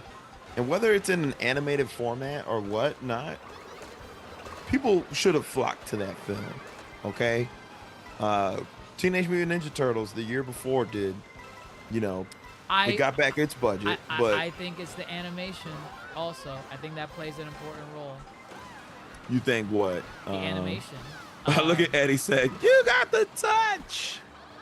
You got the power." Iconic from the original one. And I wish they played it in Transformers 1. I was waiting for that to drop. I would have been so happy. What? So you think the animation of TMNT was like, it moved the chains enough to make people interested? I think so, because you're in an era where, look at a film. We could talk about it. A film like Elio. Again, you could say it's the marketing as well, which I think played a role because that film was not marketed, barely. But I think it also goes to its animation style. I feel like in this day and age, you have to stick out with your animation. And I look to films like The Spider-Verse, for better or worse, making that the new standard. Because now I don't really care to watch. I even remember like that film, Transformers 1, the animated movie. I was looking forward to it. To me, the trailers did not make it look good.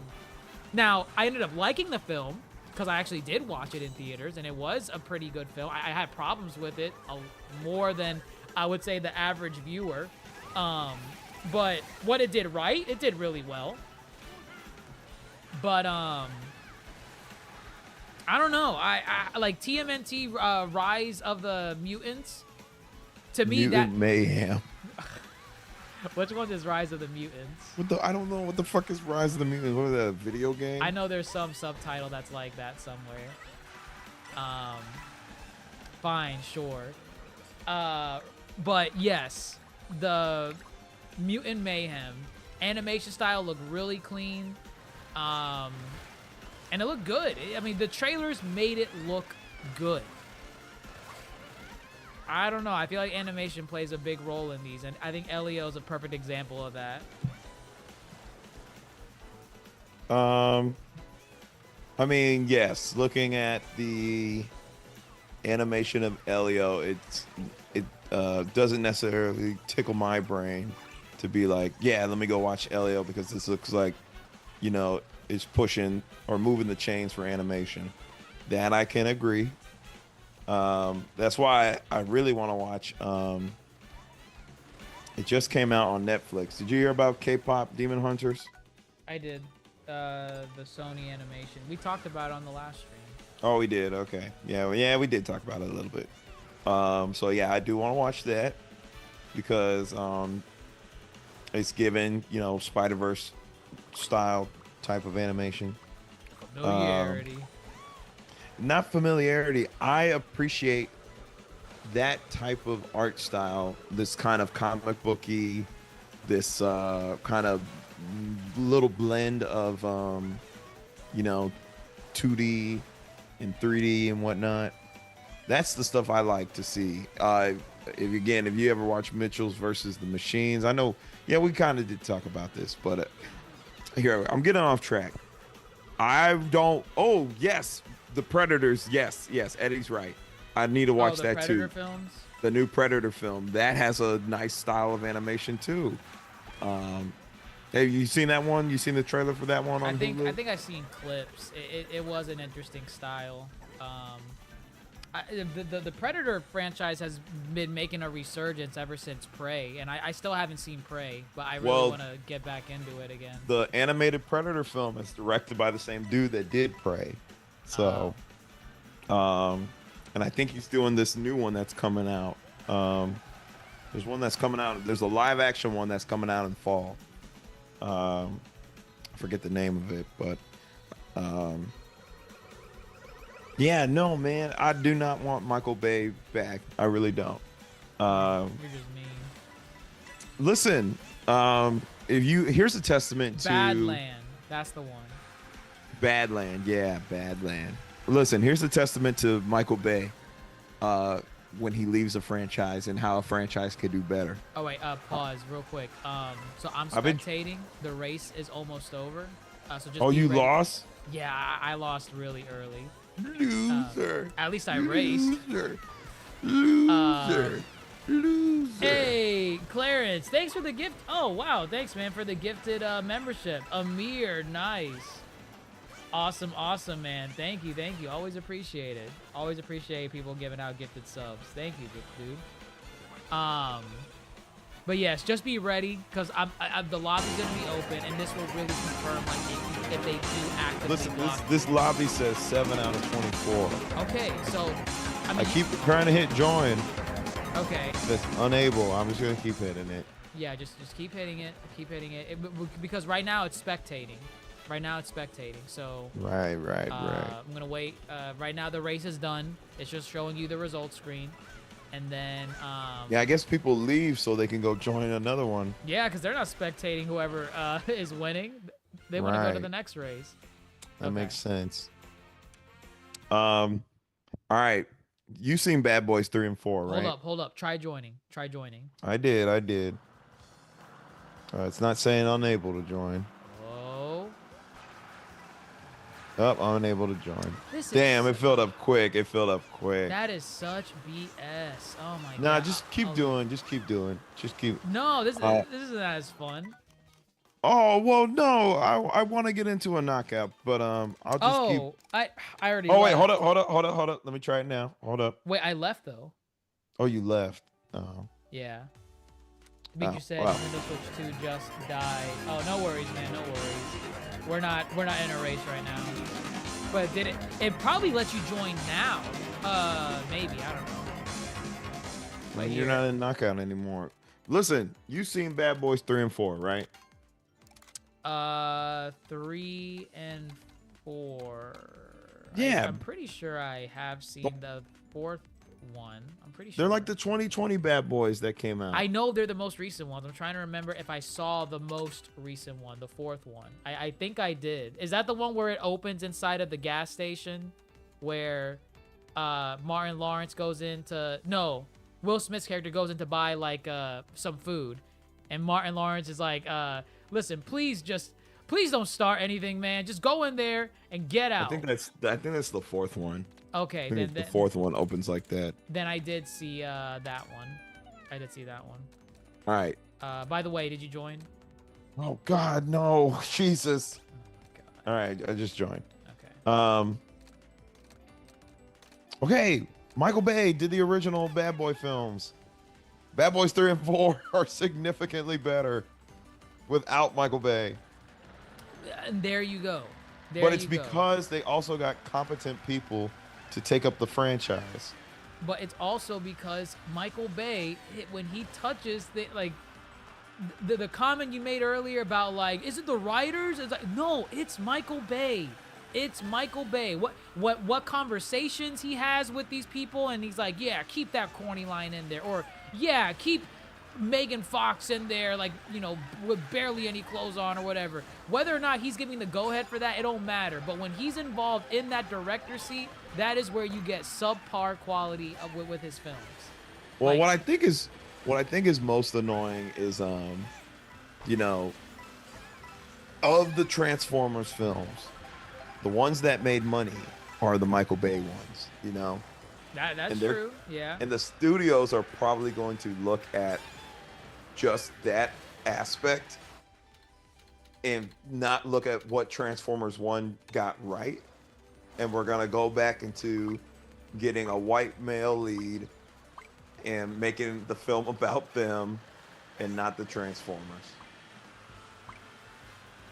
Well, you're probably getting that with the crossover with the characters being I hope that crossover never comes. You talking about the G.I. Joe crossover? G.I. Joe, yeah.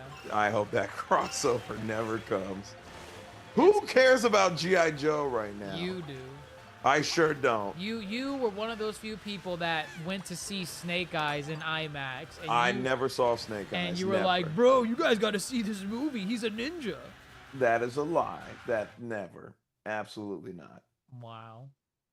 No, I keep hearing Will Smith getting worse. That can't be true. Will Smith is back in his music era that and apparently nobody that's asked terrible for. Too.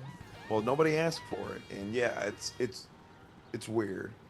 Someone said he's going through a midlife crisis. I'm like, has he not already been? I think with his more recent outings, you know, given his controversies. I mean, that stuff has even died down, which is why it's like... It has died down, but, like, in terms of, like, recent memory, like, that's what people are like, oh, yeah, Will Smith, that was the last thing I remember him doing. You know? I mean, hey, the same night he won an Oscar.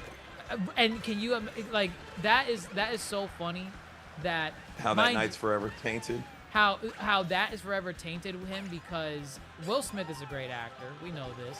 But he has been cheated out of so many roles where he should have won an Oscar for. Hold up. So many. Which ones?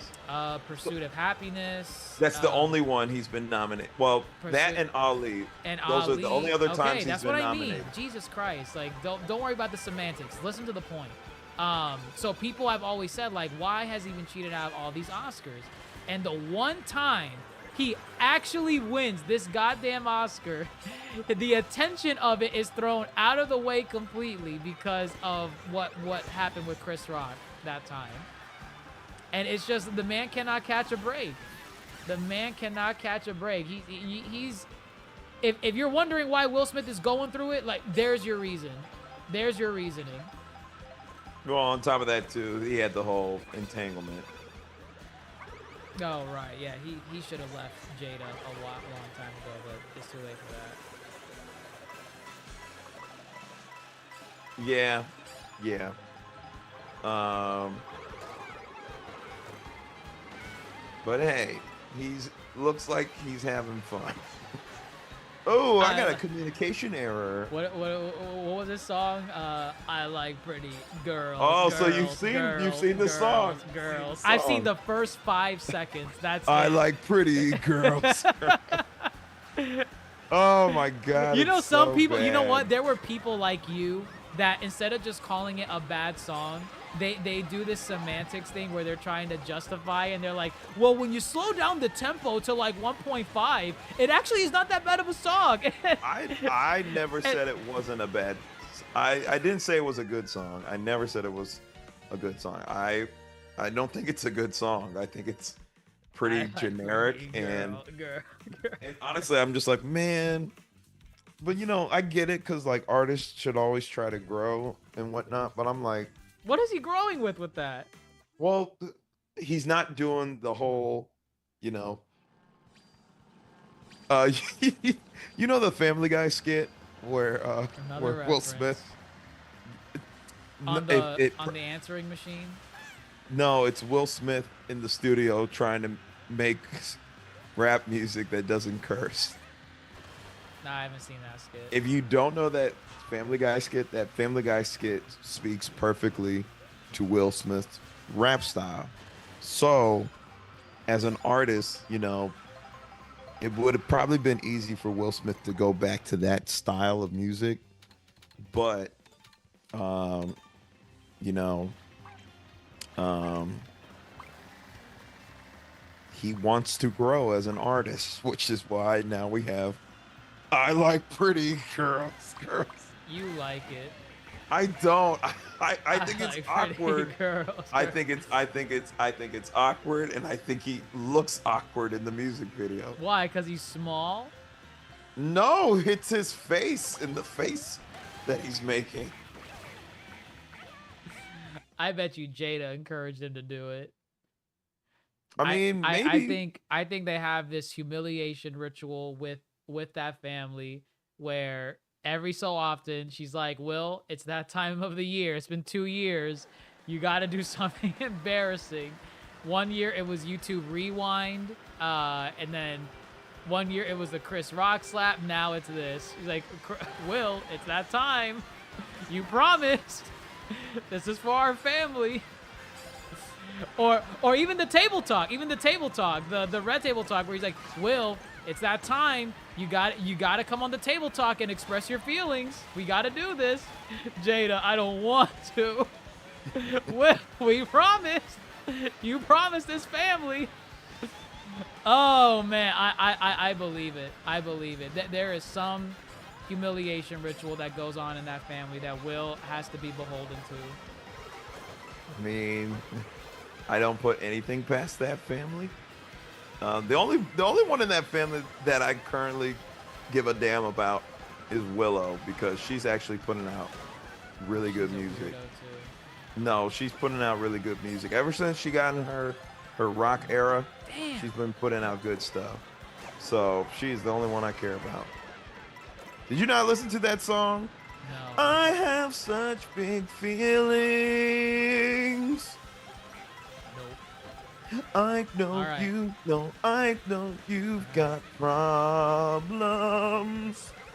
And I know you know, I know you've got problems. You haven't heard that? No, I don't listen to bad music. Oh my, what did you just say? I don't listen to bad music. No, you need to stop. That song got nominated for a Grammy. Bad songs get nominated for Grammys. No, they not the Grammys. No, yes, they do. No. Yeah, you don't know what you're talking about, bro. You don't watch Grammys. I watch enough. Name me a Grammy-winning song. What's the name of that song? Bad Romance.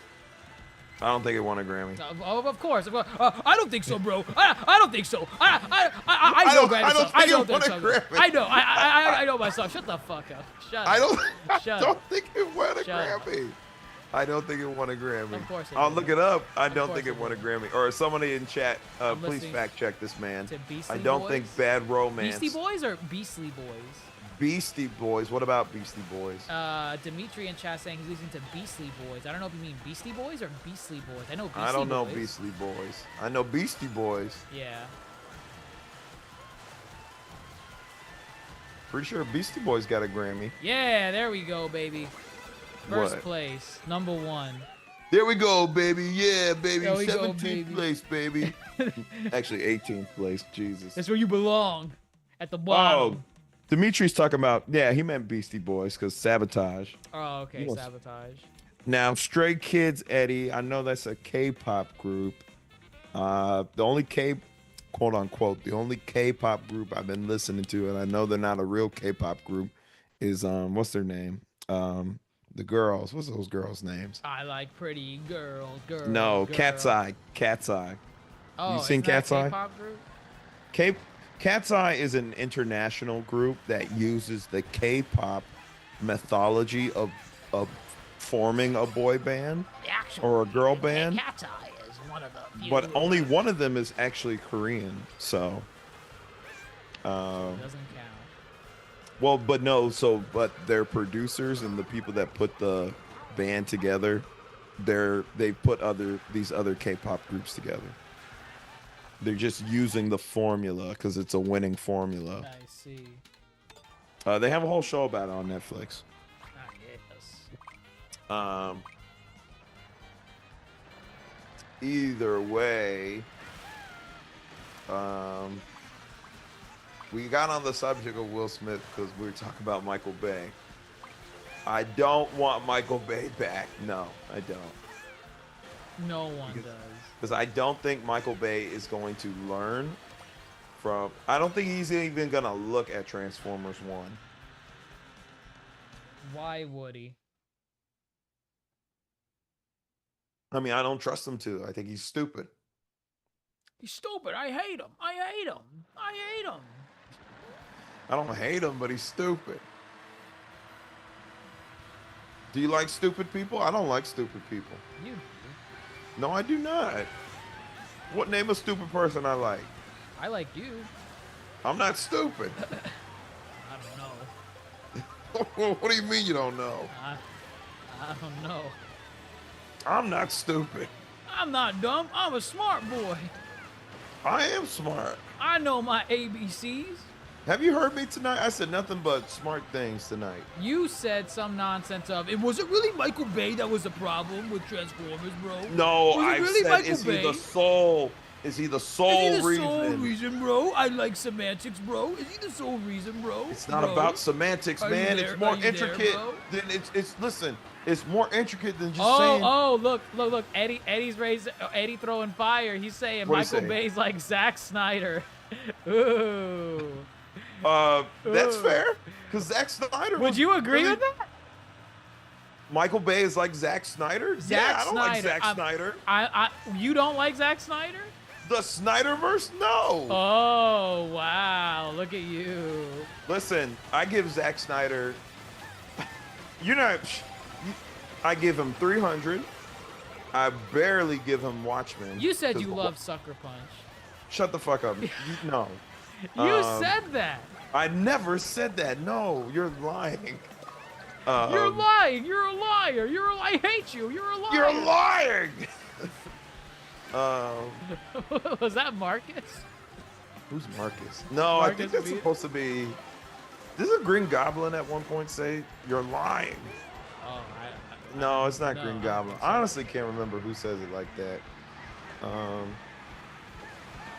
Oh man, that's gonna bother me. I'll think about it. I think it's a villain who says it like that. Does not sound like a hero. You're lying. Like they're like someone's like pleading, and he's like, "You're lying." Either way, yes, because when Zack Snyder like took this creative control and started manhandling Warner Brothers into getting his version of the DC universe, that was not good. It was all catch up to the Marvel films. Well, yes, because Zack Snyder is direct effect, Justice League, Batman v Superman, and Man of Steel. And now, arguably, Man of Steel is the best of his DC Universe projects, extended universe projects. I But think I don't Man even of Steel think you can grow to love. But I I don't don't care even what anyone says. Batman v Superman does not age like wine. There's no, we gotta look. There's no retrospective to look back on it to be like, were we too harsh on? No, it is still a bad film, and the Snyder lunatics that defend it, you should be in an insane asylum. Like that's all I'll say. yeah, no, yeah, I don't think Man of Steel is a fine film. I don't think it is a great Superman film at all. You don't like when he snaps Zod's neck? I don't care about that. That doesn't that doesn't bother me like other things. You don't like that he left his dad into the tornado so that he could keep his identity a secret? All right, that was just really dumb. That was just really dumb. Son, let me die. It's my time. I think that was, yes. I do not understand the writing behind that. I don't like that at all. Which is hilarious because ultimately he does end up revealing himself. So his dad died for no reason. Yeah, you're right. I mean, he died for no reason back then, but now it's even more so to the fact that, wow, I'm out and about and society more or less accepts me. Dad's still dead though. Right. It was gonna happen. If he saves his dad, Zod still comes to destroy Earth, and he'll have to be Superman. That's funny. You know. What was I gonna say? Snyderverse Superman. You don't like it? No, I was gonna say something. Oh. So when you said about the Zod getting his neck snapped, Batman is the only hero who I ever had the. Who? Batman is the only hero who I ever associated the no-kill rule with. And so I remember there was a lot of online discourse about Superman doesn't kill. And I remember in Superman, the animated series in Justice League, Superman was ready to kill Darkseid. I saw the beatdown he gave. Was it Darkseid? I remember seeing him giving like some beatdown to some big character. Who is the one with like the light skin? The yellow skin? Yellow skin, yes. Who is he? Mongol. I see ass beatings like in clip channels on like memes and stuff where he's just wrecking Mongol. Yes, because like, Mongol put him. Mongol basically put this plant on him that made him live out his like deepest joys, and so it was like this world where Krypton was alive. He was married to Lois. He gave him a dream come true. Yes, yes. Oh, he gave him infinite Tsukiyomi. That's hilarious. And so when they had to wake him, Batman and Wonder Woman had to wake him up. Why'd you wake me up? Yeah, he's like, do you have any idea what I lost? That's funny. Wow. See, that would make a good film. And then there's an in Justice League, not Justice League Unlimited, the episode where Darkseid returns. Like you, at that point when he comes back, you hadn't seen him since Superman the animated series. Yeah, Superman was like, because Darkseid came to the Justice League and said, "Hey, I need your help. I'm not gonna betray you, but Brainiac's coming. I need your help." Right? Two of Superman's biggest threats, right? Brainiac and Darkseid. And Darkseid says, "I need your help to defeat Brainiac, and I'm not gonna betray you." And guess what Darkseid does? Betrays him. Yes.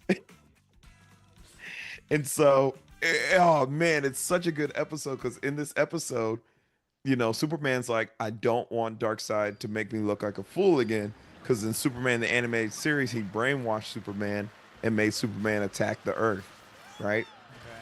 And so, so yes, Darkseid betrays Superman, and Superman's right, like, all right, this ends now, and he's ready to kill him. He is trying to kill him in this Brainiac asteroid that's going to blow up and kill them both. If Batman didn't come and open up a boom tube, right? And so Darkseid dies.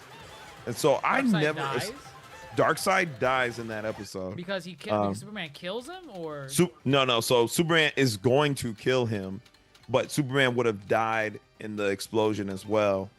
But Batman comes back for Superman. Like Batman's like, "Where's Superman?" And they're like, "We don't know." And Batman's like, "That idiot!" And he runs back to go save Superman. And yeah, Darkseid dies in that episode because Darkseid doesn't come back until the Justice League Unlimited finale when he's revived inadvertently. So either way, I never associated Superman having a no-kill rule. So when he killed Zod, I was like, okay. But I remember it had to be done. I remember everybody losing their shit over it, talking about Superman doesn't kill, bro. Superman's the Boy Scout in blue. He's got a code. Snyder doesn't understand Superman. I don't fault Snyder for that bit. I never once had that association, so I was honestly fine with it. Yeah, and what else? What else was he gonna do? Let him kill the family? Right. Tell me, and the thing is, tell me Batman would not have done the same thing if he was in that situation. Obviously, you know, he can't like hold Zod back, but give him a similar situation with like the Joker, for example, and Joker's about to like kill someone that Batman can actively stop. Tell me Batman's not gonna break the rule. Tell me he's not going to. Well, see, you know, the other thing, okay, so talking about Batman now. Which I wonder if he's ever been in that situation before, either way. Like well, where, so, like he, right, where he where can he's actively like, control, like, Joker is going to kill this person, and the only thing I can do is to kill him in order to stop it. So, here's what I'll say. I don't know the answer to that question, but for me, with Batman, I always did associate he has a no-kill rule. But the rule that I always thought that was bigger to Batman's core was no guns, you know? Oh, yes, the guns. That, to me, so, it goes beyond even just, like, the code element to it. To me, he doesn't look cool with guns. He doesn't look cool with guns. It kind of defeats the whole purpose, in my opinion. Which is, okay, so when Snyder, you know, Batman had the Batmobile shooting up everybody. You remember that? And like Batman v Superman? Yes. That for me was more of a, like I don't like this interpretation of Batman. Because I thought that for me was more like against his code than Superman killing Zod. And yeah, no, just like a lot of people call someone said it perfectly. They said, you know, Snyder did not adapt the DC universe. You know, he just wrote and made a film about his DC fan fiction. And I was like, you know what? Yeah, that's a good way to describe it. It was his fan fiction. It was the things that he likes and thought was right about these characters. You know? Problematic. Oh, yes. Thank you, Eddie. Someone who has watched Superman the animated series. Yes, Darkseid killed the police dude. What was his name? Dan. The guy that had the hat, the investigator hat. He always looked tired. I can't remember. I think it's Dan Turpin. I think that's his name. I'm thinking of Batman. Never mind. I'm thinking of the Batman series. Oh, you know, you're thinking of Harvey Bullock. But yeah, Superman beat the shit out of Supergirl too. So, you know, he had it out for Darkseid. And yeah, I don't know. Snyder, listen, I give him 300. That's the best Snyder film to date. You know what's crazy about the Justice League animated series that I did not know about until I guess more recently, because I always wondered why don't they ever go back to like make a continuation of that series, the animated series, the DCAU, the Bruce Timm, the Bruce Timm, because clearly they know that was their most popular run of DC animated projects. Why don't they ever go back and just continue that? And then I did some digging, and I didn't know this until recently, but that series, that mythos, that show, it properly ended. Like, yeah, Justice League Unlimited ended. It had an end, but like it's more beyond like, okay, it's not like Teen Titans where, you know, it just ended on a cliffhanger and then it's like, oh, we might come back to it, we might not. And it goes even more further beyond that where it's like, oh, it ended, but you know, you can maybe revisit it. You know, the characters are still doing stuff. No, it ended.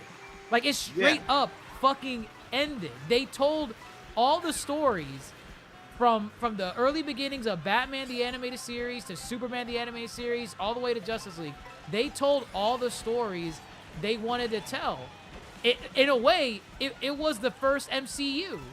In a way. Yeah, correct. Yes. And I didn't know that before. Like, I genuinely did not know that there's nothing left to genuinely there's nothing left to tell.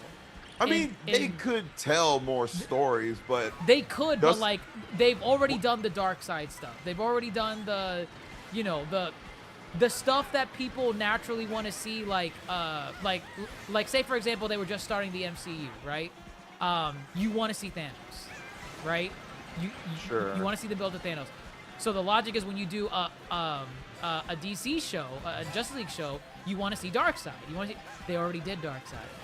Okay, well, what about Brainiac? They already did Brainiac. Okay, well, what about... You see what I mean? Like, they did the stories that people expected to see already in a Justice League series. They did all of... Now, could they do more? Obviously, because, you know, there's tons of stories from the DC comic book mythos. Sure, there are. But in terms of what needed to be done and what people expected them to do, they did it already. And that's crazy because I never knew that before. I never knew that before, that they did it already. I'll say this. I think they could have done more, which is fine. I'm fine with how it ended. Now, technically, Justice League Unlimited did two things that was really cool. One, it had an ending. But it also, did you ever see the episode called Epilogue? Epilogue. Yes, that's the Batman Beyond one. The Batman Beyond. So it gave a proper ending to Batman Beyond. But you see, that's another thing that I mean too. Like it interconnected all the things that were in any way related to Bruce Timm, and it gave Static Shock too. It gave it all proper endings. Yeah, I remember Static Shock was in there too, and that's what I'm saying. Like, could they revisit it again at some point? For sure. But like Bruce Timm literally said he does not want to do that anymore. Well, that's what I was gonna say. They have revisited it. There's been at least two films that I know of that are set in the Infinite Crisis thing. No, not Infinite Crisis. There's Paul Dini is the writer. Yes. Yeah, put some respect on Paul Dini. Yep, absolutely. Well, Paul Dini was more Superman the Animated Series and Batman the Animated Series, but Paul Dini was still around. I think at that point he was probably like one of the head producers. But yeah, put some respect on his name.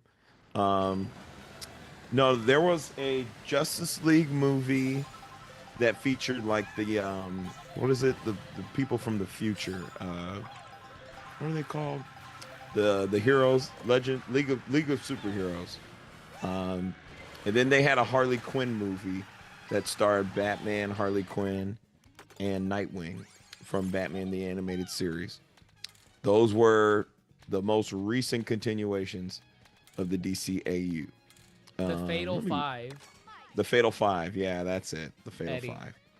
When did that come out? Fatal Five came out. Oh, Legion. In 2019. Legion of Superheroes, that's what it is. Yeah. And then Batman and Harley Quinn came out in 2017. Yeah. Those were the last two of the DCAU. Wait, Batman and Harley Quinn was a DCAU continuation? Yeah. The one where she like has sex with like Nightwing? Yes. Yes, that is canon in the DCAU. Yes. I had no idea that was DCAU. What do you mean? It's release. literally the same art style. What do you mean? It really isn't, because like I think the issue was because the voice actors were not the same, and it was Kevin Conroy and Lauren Lester. The only one that was different was Harley, because I mean that was my main thing. Well, Arlene Sorkin, she passed away. Yeah, but they were still Tara Strong. I know she's not like the OG one, but she's like the next in line for like familiarity with like Harley Quinn. Well, I mean, Tara Strong in the DCAU is Batgirl. Maybe that's probably the reason why they didn't ask her. I guess. I mean, heard her voice and I was like, oh, okay, clearly this is not. I mean, I don't know. I feel like it's not. I look at those characters and it doesn't like click with me that it's Bruce Timm. Like what do you mean? It looks just like Bruce Timm. I don't know. It doesn't. It's Batman. It's the new Batman Adventures style though. I didn't watch the new Batman Adventures. Yes, you did. No, I did. How the hell are you gonna tell me what the hell I watched? Shut the fuck up. Do you even know what the new Batman Adventures is? Yes, the one where Joker looks like a jackass. Yes, the bad design, the bad redesign of Joker. Well, yes, funny enough, I did not watch it. Funny enough, there's a dude who actually went out of his way to see if the redesigns were in canon. Like, was there a canonical reason for the redesigns? And he actually found a bunch of in-canon reasons why they had redesigns. Because there was like a comic book continuations of it that actually gave context to why they look different, which I thought was crazy that they gave reason to that.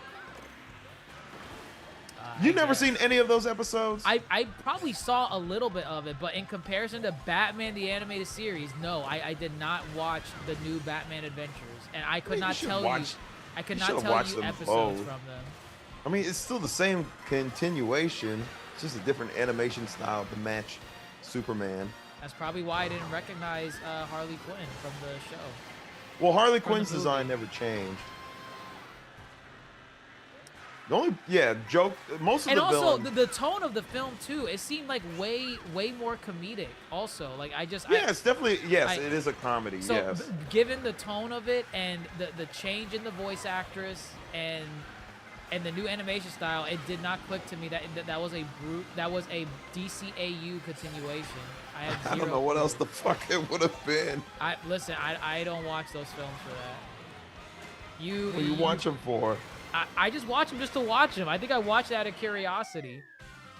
I mean, I've never because and that's the other thing too. Who was asking for a DCAU continuation and it being Harley Quinn focused? Somebody was asking for it because why'd they make it? I mean, did someone ask for a live action Michael Bay with him to direct Transformers? Yeah, Paramount is asking for it. No one did. And the point is, no one asked for Harley Quinn. Listen, but I can tell you why they did, though. I can tell you why they did, because Harley Quinn is a hot commodity right now. Yeah, absolutely. Yeah. It came out in 2017, so Suicide Squad came out the year before. And, everybody loved, what's her name? Margot. Harley Quinn dominated the late 2010s. That's a fact. For origin. What do you mean, Eddie? I'm not sure what you mean for origin.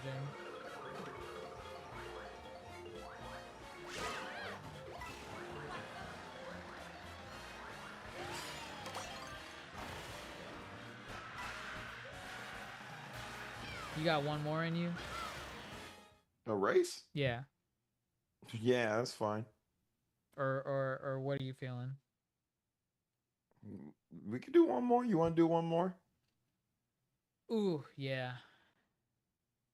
What was that? Ooh, yeah. For? Ooh. What is that? What are you doing? Never mind. Just send me to the gulag, I guess. can't do anything. I just don't. I don't know. I don't know what that was. Just send me away. It's fine. Send me on my way. On my way. On the way. Send me on my way.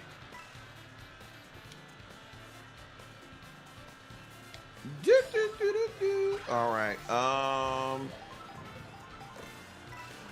Yeah, Paramount asked for Michael Bay back because, you know, the fact of bringing Michael Bay back just tells me Paramount doesn't have anything else original that they care about doing, which is kind of annoying because they're like, man, we still have Transformers. We have to do something with this. And I'm like, and so they look at Transformers 1. They said, you know, it didn't do hot. Rise of the Beast didn't do hot. So yeah, the people that asked for Michael Bay back was Paramount, not Audiences fans. Did not ask for Michael Bay back. Paramount not. asked for Damn, no! He went into the goddamn. Oh man, he's gonna destroy people. I was trying to get in that too. I've never been in that. I've been in it once. It's very fun. I've only done the semi truck once. Wasn't that oh, that was a helicopter. Oh, he's in a that's helicopter. a helicopter. Someone's in the truck there too. There goes someone with the semi truck. Oh man, I was steering towards it too. God damn. God damn. That would have been nice. Oh, now I'm screwed. I'm coming in last. I'm in. You might beat me. I'm in 18. No, I'm coming in last because I was using the golden mushroom to cut through a corner, like the parts where you're not supposed to drive into because it slows and then you you down. got stuck on the corner. No, someone used lightning. Someone used lightning at the last second. You lost your. So I ended up getting stuck in that. Yeah, I'm saying. I know you lost your mushroom because of the lightning. Correct. Yeah, no, I get it. That's what I'm talking about. Pure luck. Pure luck, all that stuff happened to you at that moment. Again, it was luck. I'm telling you, I'll call it luck.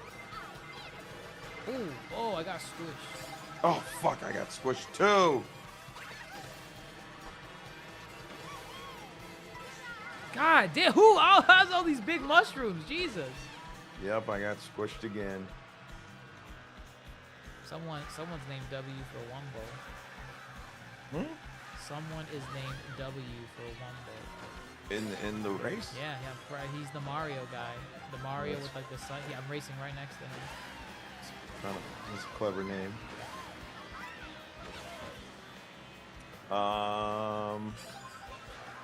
Gosh, I feel there was something else I wanted to talk about today.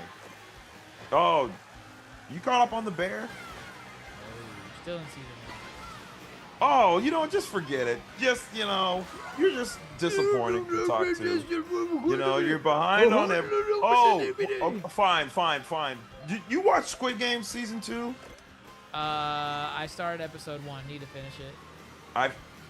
Wow, you haven't even finished Squid Game season 2. Not season 2. You're no fun. Because season 3 dropped today, and I feel nobody's talking about season 3. I think because no one. I mean, I don't know what the deal is with season 2, but I heard people had lukewarm reception to season 2. Season 2 was good. No, fuck that. Not. I mean, yeah, you probably thought it was good, but audiences, from at least what I've seen, like they just, I don't know, they just what I saw, people were not freaking out like the way they were for this one. People that talked about the season 2, they were like, I'll tell you what the problem is. You wanna know what the problem is? No. Here, I'll tell you. Season 1 was so good, right? What year did season 1 come out? I'm not doing COVID, I think. No. Season 1 of Squid Game, I'm actually pulling it up now. Because now I'm starting to understand what the problem is. And I think this is indeed the problem. Season 1 came out in 2021, right? Season 2 doesn't come out until 2024.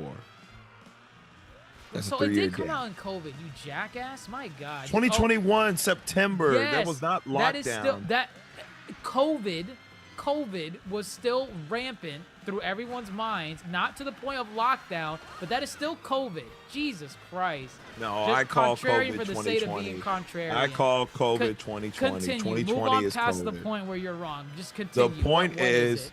the point is, season 1 was so good, and it came out 3 years ago. And in all honesty, you could have ended. You honestly could have ended Squid Game after season 1. You know, you didn't have to give it the ending where he's like, "I'm going back." Toasty said, "Get ready to lose." Guys, Toasty actually didn't want to come on today because he was afraid he was going to lose again like he was before to Grandmaster and I. Oh, listen, I'm in 18th place. I'm over here trying to talk about Squid Game. But I don't even care about the race. Continue. I'm not in the race. I'm not. I backed out. Oh, the Because point that was the is, last one. season 1 was so good, and then you gave everybody 3 years to marinate how good season 1 was, that there was no way season 2 was going to live up, because you had 3 years to marinate and rewatch season 1 and just overhype how good it was, because it's deserved overhype to when season 2 comes in 3 years after the fact. And although it's good, it's definitely not as good as season 1. There are going to be some people who are going to trash it, right? And it's not deserved trash either. It is simply that, you know, you got a really good taste of season 1. So the season 2 had this impossible task of, you know, living up to season 1. I think also it goes to it's kind of similar to what you have with the Last of Us situation. It's very similar to the Last of Us I- situation. I think outside of it being the length of time to let it marinate, it's also the fact that both season 1 of Squid Games and I guess Last of Us Part 1, even though it wasn't called Part 1 back then, those things were clearly made to be singular entries. Like Squid Game season 1, go back and look at interviews. The guy literally said, "I made Squid Game season 1 to just be one season." Like, I made it. Now, could he revisit it based off of the ending of season 1? For sure. Like any director, writer, creator always does that with some of their properties. But in terms of the story he wanted to tell, he told it already in season 1. And were he to ever revisit it again, he could have closed the door on Squid Games and moved on to other things. Similar to The Last of Us. Could you have revisited the world of Last of Us by aging up the characters and, you know, having them do different things? For sure. But Last of Us, the first one, that was made to be one entry. And go back and look at the writers and people that were involved with the creative process. They will tell you it was made to be one entry. But I believe it. Money talks and reputation sells. So both those things, Last of Us and Squid Games, blow up in success. Everyone wants to talk about those. Everyone wants to cosplay as Squid Game competitors. Everyone wants to cosplay as Joel from The Last of Us. Everyone is just sucking off these franchises. And then what does Netflix see? Oh, money! Money! What is Naughty Dog and Sony see? Money! Money! We've got to have money. And so they greenlight these things. They greenlight all this stuff. And that's how you get those sequels where now the writers are like, hey, we got to revisit the world. What do we have left to tell? Listen, season 2 of Squid Games is good. I think the writers found a really... Listen, you have some people saying the same thing about Last of Us Part 2. You have some people saying the same exact thing. So there are staunch defenders.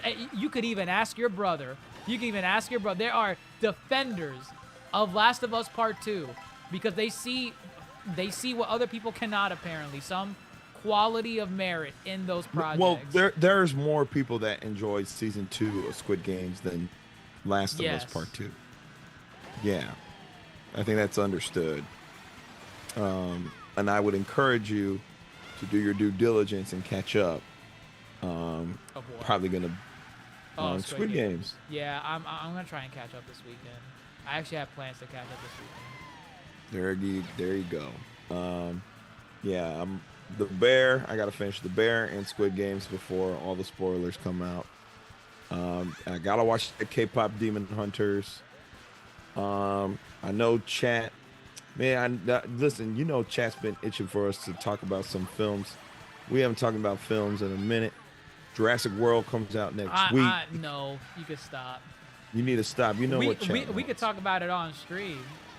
Yes, Toasty. The new Squid Game came out, and see, they really didn't market it because. Yeah, I didn't know until the day it came out. I didn't realize until like last week. That's when I think it was the world premiere at Hollywood or whatever. I was like, man, they're premiering this early. Because I think originally they said it was gonna be December 2025, but I think they gave the slot to Stranger Things, yeah. Because Stranger Things is Thanksgiving. Stranger Things said we're taking up your holidays. They said Thanksgiving. Yeah, no, screw Stranger Things. I saw those release dates and I'm like, no, you know what? I'm not watching day one. I will take a week to watch it. They said, they can listen, kiss my y'all ass. can eat. That's ridiculous. They said, take your Thanksgiving dinner to the couch and enjoy part 1 of season 5 of Stranger Things. Ridiculous. I do think it's kind of crazy, but hey, they know their audience. Them kids are going to be on holiday breaks. Oh, Those kids are going to watch Stranger Things. They're going to eat that up. They're going to, that's all they can do. They said, you know, we were going to take y'all to Disney World. They're like, no, Stranger Things. Staying at home is free. Staying at home is free. There it is. They're smart. But okay.